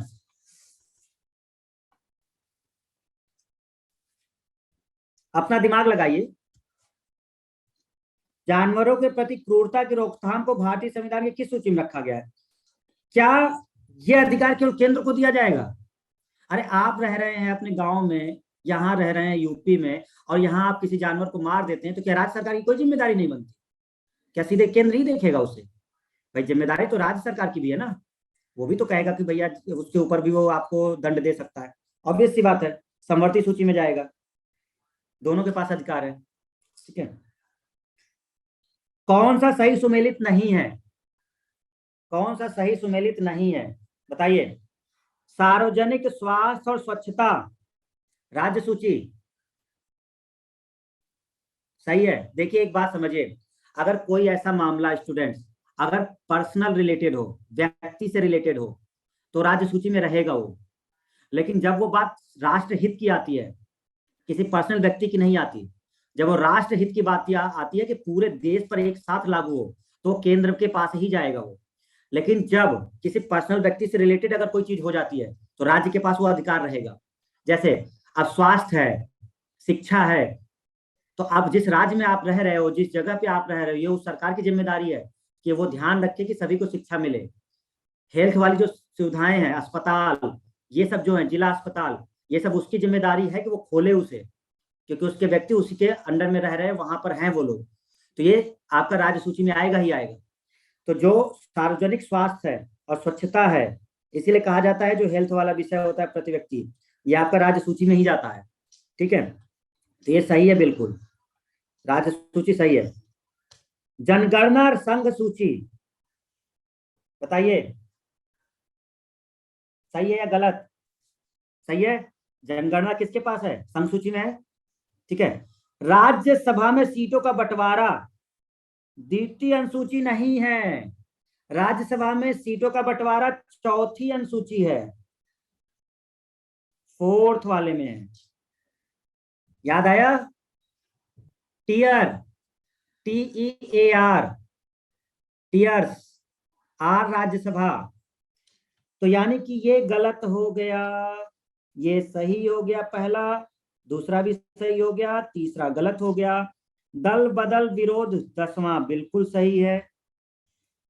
तो आपका गलत हो गया कि कौन सही सुमेलित नहीं है? सी वाला नहीं सुमेलित है। ऑप्शन ही नहीं दिया क्या इन्होंने? अच्छा, ठीक है, कोई बात नहीं, तो सी वाला नहीं सुमेलित है। समझ गए ना सब लोग? स्टूडेंट्स समझ में आ रहा है सबको? ज्योति, हेमा, कृष्णा, शुभम, पूजा, पूजा के साथ जो है वो भी, ज्ञान प्रभा, प्रियंका, मनीष, शशिकांत, विमल, आनंद आ रहा है? जिन लोगों का नाम नहीं लिया उनके लिए भी है, ठीक है, बिल्कुल मायूस मत हो, है ना। सब लोग के लिए, निधि भी है, प्रिया है, संदीप है, सब है। चलिए 5-10 मिनट और लगेगा, इसको हम लोग कर ही लेते हैं सीधे। आज ही पढ़े हो तो चीजें सही रहेंगी, बाकी हम शीट शेयर कर देंगे, अपना वो कर लेना। कौन सा विषय समवर्ती सूची का है? जल्दी बताओ निधि, समवर्ती सूची का कौन है? कृषि, शिक्षा, पुलिस, रक्षा। कृषि राज्य का विषय हो गया, शिक्षा समवर्ती का हो गया, पुलिस राज्य का है, रक्षा संघ का है। और आपसे पूछा गया है कि समवर्ती विषय कौन है? शिक्षा है। ठीक है, शिक्षा जो प्रारंभ में राज्य सूची का विषय था उसे समवर्ती सूची में स्थानांतरित कर दिया गया। जल्दी बताओ प्रियंका, ज्योति, जल्दी जल्दी बताइए। रानी चेन्नम्मा, कर्णावती, दुर्गावती, ठीक है, गुलबदन बेगम बानो, सब बताइए। 42वां, बहुत बढ़िया। 66वां, भारतीय संविधान के किस संशोधन में वनों और जंगलों को राज्य सूची से समवर्ती सूची में स्थानांतरित कर दिया गया? 5 सब्जेक्ट स्थानांतरित कर दिए गए थे राज्य से, उसमें कौन सा? 42वां, वेरी गुड। भारत के संविधान के अंतर्गत विषय तथा संबंधित सूची के बारे में आपको बताना है कौन सही कौन गलत है, ये बताना है कि नहीं है। चलिए हम लोग एक एक करके देखते हैं स्टूडेंट। वन समवर्ती सूची है, क्योंकि राज्य सूची था, फिर वो समवर्ती में चला गया। शेयर बाजार समवर्ती सूची नहीं, शेयर बाजार किसमें है? संघ सूची में, राष्ट्र लेवल से। डाकघर बचत बैंक संघीय सूची, सही है। जन स्वास्थ्य राज्य सूची, सही है। एक गलत हो गया, कौन सा? बी, हमारा आंसर बी है, शेयर बाजार संघ सूची का है। आ रहा है ना समझ में? ठीक है। वो कहां बैठी है? गुलबदन बेगम बानो दिख ही नहीं रही। राफिया कहाँ हो? देखो दिख नहीं रही हो, है ना। चलो आगे देखते हैं हम लोग। अच्छा, अभिषेक, रौनक, ज्ञान प्रभा, आरती जायसवाल, सच्चिदानंद, पूजा, हिमांशु, पंकज, मुकेश। अगला क्वेश्चन करिए, 68 नंबर। सूची 1 को सूची 2 से सुमेलित कीजिए तथा नीचे दिए कोड का प्रयोग करके सही उत्तर। केंद्र सूची में कौन है? अच्छा एक बात आपको बताना, उस समय हम नहीं बताए, अभी आपको हम समझा दे रहे हैं। कुछ ऐसे विषय होते हैं, कुछ ऐसे विषय होते हैं जो किसी लिस्ट में नहीं है। तो जो किसी लिस्ट में नहीं होते उनको कहा जाता है अवशिष्ट, रेसिडुअल। आपने अगर पीछे की क्लास की होंगी तो आपको पता होगा, एक लिस्ट होती है रेसिडुअल, जिसको बोलते हैं अवशिष्ट लिस्ट।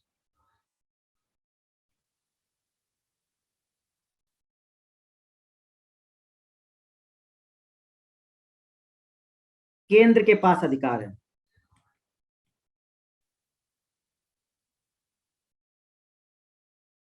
जो किसी सूची में शामिल नहीं है,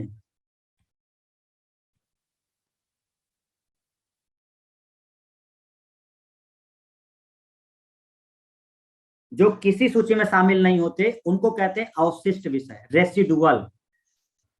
इसका मतलब कैसे समझेंगे, हम बता दे रहे हैं।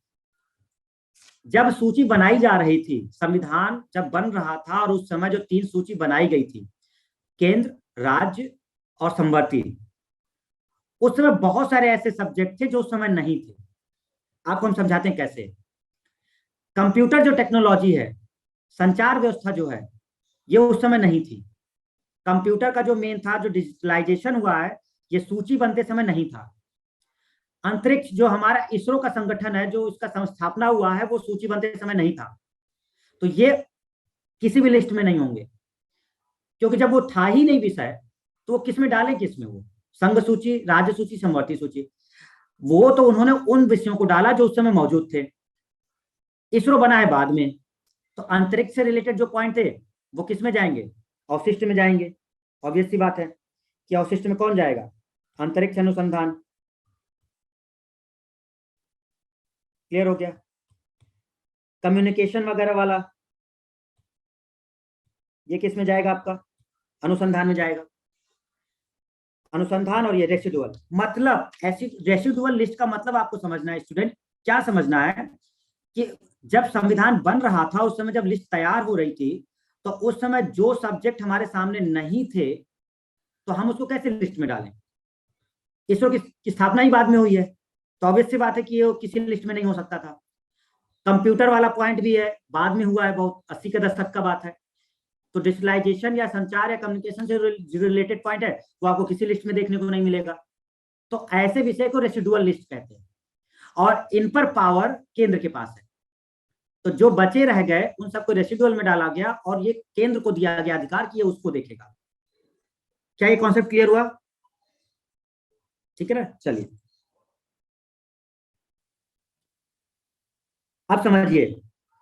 अब आपको अगर हम एक पॉइंट समझाएं, देखिए अंतरिक्ष अनुसंधान, ये जो अंतरिक्ष अनुसंधान है, अब ये रेसिडुअल का पार्ट है, अवशिष्ट का, क्योंकि इसरो जो बना है वो 60 के बाद बना, 1960। संविधान पहले ही बन चुका था, लिस्ट पहले बन चुकी थी। तो अब इसका अधिकार किसको मिलेगा? केंद्र को मिलेगा। ऑब्वियस सी बात है, केंद्र को मिलेगा, राज्य को इस पर नहीं मिलता। मिसाइल, अरे यार अंतरिक्ष से कोई रॉकेट अगर ये भेजना है, उपग्रह भेजने हैं, तो केंद्र के पास अधिकार है इसके लिए, ठीक है ना। पुलिस किसके पास है? पुलिस किसके पास है? राज्य के पास है। और सॉरी, अवशिष्ट विषय दिया तो है। अच्छा, हमने सोचा कि अवशिष्ट दिया ही नहीं, अवशिष्ट दिया तो है। और अगर अवशिष्ट दिया है तो कोई बात नहीं, क्योंकि अंतरिक्ष अनुसंधान किस में जाएगा? अवशिष्ट में जाएगा, है ना मौजूद वो। भाई रेसिडुअल सब्जेक्ट का पॉइंट उन्होंने दे रखा है, ऑब्वियस सी बात, तो वो उसमें चला जाएगा, ठीक है। जनगणना चली जाएगी केंद्र सूची में, जनगणना चली जाएगी केंद्र सूची में, ठीक है। पुलिस वाला जो है वो चला जाएगा राज्य सूची में, और जो समवर्ती सूची है वो चली जाएगी आपकी जनसंख्या में, जनसंख्या नियंत्रण और परिवार नियोजन, ये चले जाएंगे समवर्ती में। मैच करा लो, ए का 3, बस यही ऑप्शन है, यही ऑप्शन है, यही ऑप्शन 68 का ए।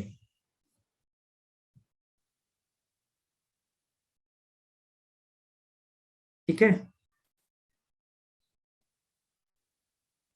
समझ में आया? रेसिडुअल स्टूडेंट्स, रेसिडुअल क्लियर हो गया? अवशिष्ट वाला जो पहले नहीं थे लिस्ट बनते समय, वो विषय जो बाद में आए हैं, तो वो केंद्र को ही अधिकार दिया गया है, लेकिन उसको बोला गया है रेसिडुअल लिस्ट या अवशिष्ट लिस्ट।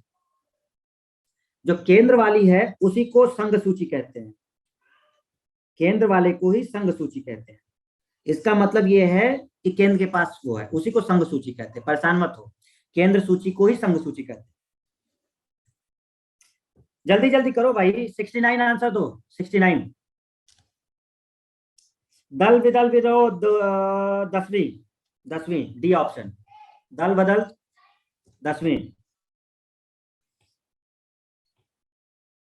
7वीं अनुसूची के अंतर्गत संघ सूची में कौन सा उल्लेख नहीं है? बताओ जल्दी, संघ सूची में कौन नहीं है? संघ सूची में कौन नहीं है? बैंकिंग है, संघ सूची में बैंकिंग है, जनगणना है, बीमा है, गैस नहीं है, राज्य सूची। गैस पर जो टैक्स कलेक्शन है, गैस पर जो टैक्स कलेक्शन है वो राज्य के पास है।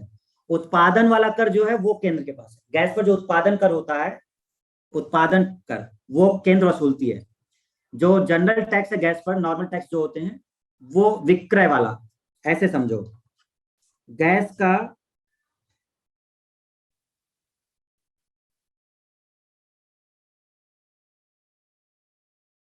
गैस पर विक्रय कर ये राज्य के पास है। गैस पर उत्पादन कर, तो अब इसको समवर्ती में नहीं डालेंगे, ध्यान रखिएगा। नॉर्मल जो चीजें मेन है वो राज्य के पास ही मेन है, बस वो अगर उत्पादित आप कर रहे हैं तो उसका टैक्स केवल वो केंद्र वसूलेगी, उत्पादन कर जो वो लगाती है, ठीक है ना। तो वो चीज है आपको, तो गैस से जो रिलेटेड पॉइंट है वो आपको दे दिया जाता है इसमें, ठीक है। बस खत्म होने वाला है, 4-5 रह गया, खत्म करते हैं। निम्न में से कौन सा विषय भारतीय संविधान के संघ सूची से संबंधित नहीं है? संघ सूची से संबंधित नहीं है। रक्षा है,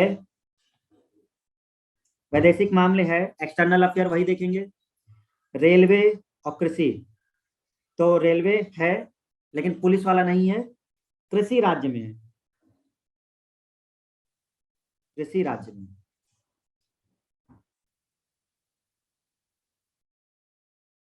भारतीय संविधान की 7वीं अनुसूची के अंतर्गत राज्य सूची में किसका उल्लेख है? बताइए 7वीं अनुसूची में किसका उल्लेख? 7वीं मतलब वही संघ और वो तीनों लिस्ट का उल्लेख है, तो आपको लिस्ट बतानी है। तो राज्य सूची पूछ रहा है। शिक्षा समवर्ती में है,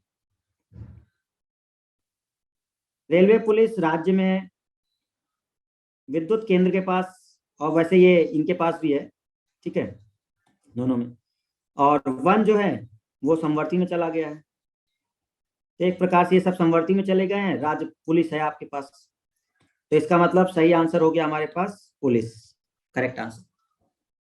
रेलवे पुलिस राज्य में। पंचायती राज विषय निम्नलिखित में से किस सूची में सम्मिलित है? पंचायती राज किस में सम्मिलित है? आपको लिखवाया है स्टूडेंट, 73वां पंचायती राज। पंचायती राज राज्य सूची में है। गैस से रिलेटेड जो पॉइंट है वो राज्य के पास ही है, लेकिन जो गैस का बस उत्पादन कर है वो केंद्र वसूलता है, बस इतना ध्यान रखिए, बाकी सारे पॉइंट राज्य के पास ही होते हैं। केवल उत्पादन टैक्स, अगर किसी राज्य में गैस का उत्पादन या हो रहा है तो उसका टैक्स सेंटर को जाएगा, बाकी सारे पॉइंट्स राज्य के पास होते हैं। निम्नलिखित में से कौन सा विषय भारतीय संविधान की 7वीं अनुसूची की सूची 3 समवर्ती सूची में शामिल है? समवर्ती सूची में कौन शामिल है?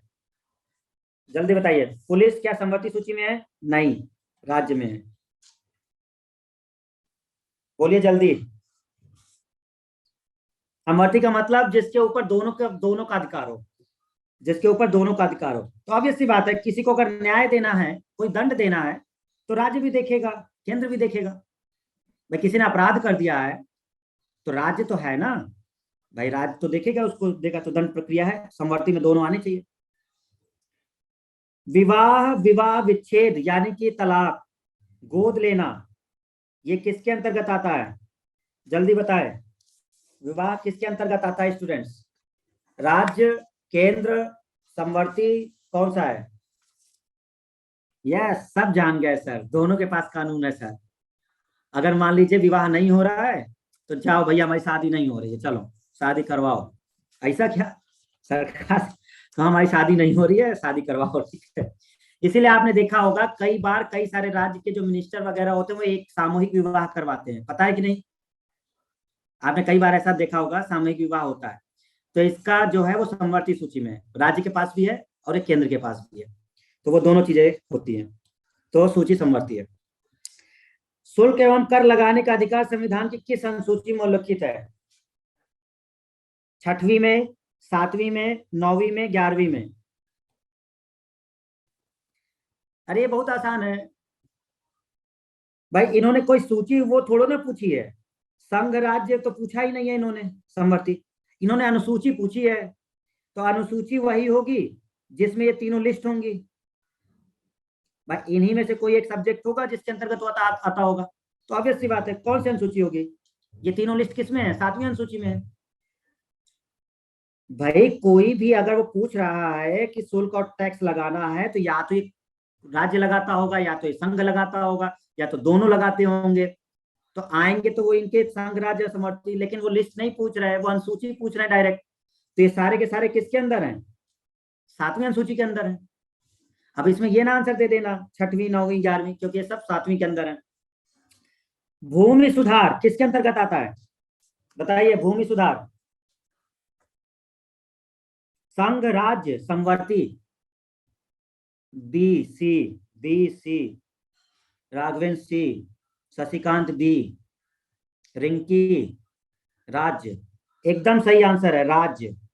भूमि सुधार राज्य के अंतर्गत है, भूमि सुधार राज्य के अंदर, स्टेट के अंदर आता है, भूमि सुधार स्टेट के अंदर आता है।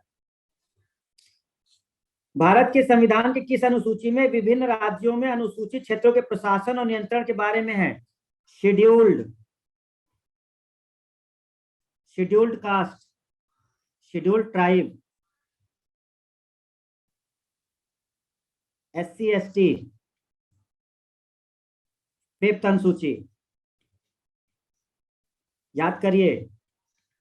टीयर्स, टीयर्स में जो 5वीं अनुसूची थी एस, वही है SC ST। 5वां देखो सबने टाइप कर दिया था, वेरी गुड। 79वां, अब तो आ जाएगा। भारत के संविधान में 5वीं और 6ठी अनुसूची, 5th और 6th, देखो 5वां आप समझ लिए, टीयर्स के बाद था ऑफ, तो ओ क्या था, अदर शेड्यूल, ठीक है, अन्य, जिसमें पूर्वोत्तर राज्य थे, अदर शेड्यूल्स थे, तो है तो अदर शेड्यूल ही। अनुसूचित जनजातियों के हितों के संरक्षण, एकदम सही है भाई। 5वीं और 6ठी अनुसूची इन्हीं लोग के लिए तो है भाई। 5वीं और 6ठी अनुसूची किन के लिए है, अनुसूचित जाति और जनजातियों के लिए है। 5वीं है जिसमें कई सारे राज्यों का है, 6वीं बस ये है जो पूर्वोत्तर के कुछ राज्य हैं, है वो अनुसूचित और जनजातियों के लिए ही, तो उनके हितों के संरक्षण के लिए है वो। 80, संविधान की अनुसूची 6 इनमें से किस राज्य में लागू नहीं होती, आपको बताया था 6वीं वाली जो है वो 4 राज्यों में था, असम, मेघालय, त्रिपुरा और मणिपुर नहीं था, मिजोरम था। और यहाँ पे मणिपुर दिया है, इसका मतलब ये गलत है, मणिपुर नहीं है, तो यही आंसर होगा, बाकी 3 थे, ठीक है। तो ऑप्शन डी। 81 नंबर, भारत के संविधान की 11वीं अनुसूची में कितने विषय हैं, 29। 11वीं अनुसूची में कितने विषय हैं, 29। ओके, आप लोग को बहुत बहुत धन्यवाद, बहुत दिल से आप सभी का आभार। इतना टाइम आप हमारे साथ रहे, जो हमें लगता है काफी समय आपने दे दिया आज के लिए, और ये आपके धैर्य की परीक्षा थी, आप लोगों ने पूरा निभाया, ठीक है ना। चलिए, क्लियर हुआ सबको। तो क्या अब हम ये आशा करें कि आप लोग को अनुसूची समझ में आ गई, ठीक है ना। अब हम लोग अगले क्लास में जब आएंगे तो हम लोग अब पार्ट के बारे में देखेंगे, भाग जो है, जो 22 भाग हैं उसके बारे में देखेंगे। फिर हमारा असल टॉपिक चालू होगा, अनुच्छेद एक एक करके, कि हम देखेंगे कि उसके पार्ट के अंदर क्या है, कैसे कैसे वो अनुच्छेद है, कौन क्या बताता है। क्लियर है। तो अब हम लोग अगली क्लास में पार्ट के बारे में देखेंगे, जो 22 पार्ट है हमारे पास क्रमांक के अनुसार और गणना के अनुसार जो 25 है, तो हम उसको देखेंगे कि किस हिसाब से वो है। तो चलें, बाय करें सभी, ठीक है स्टूडेंट्स, बाय बाय, ठीक, कल मिलते हैं फिर। चलिए, ओके, थैंक यू एवरीवन। जो लोग सामने नहीं आए उनके लिए भी बाय, उनके लिए भी थैंक यू, ठीक है, जो आ गए उनके लिए भी।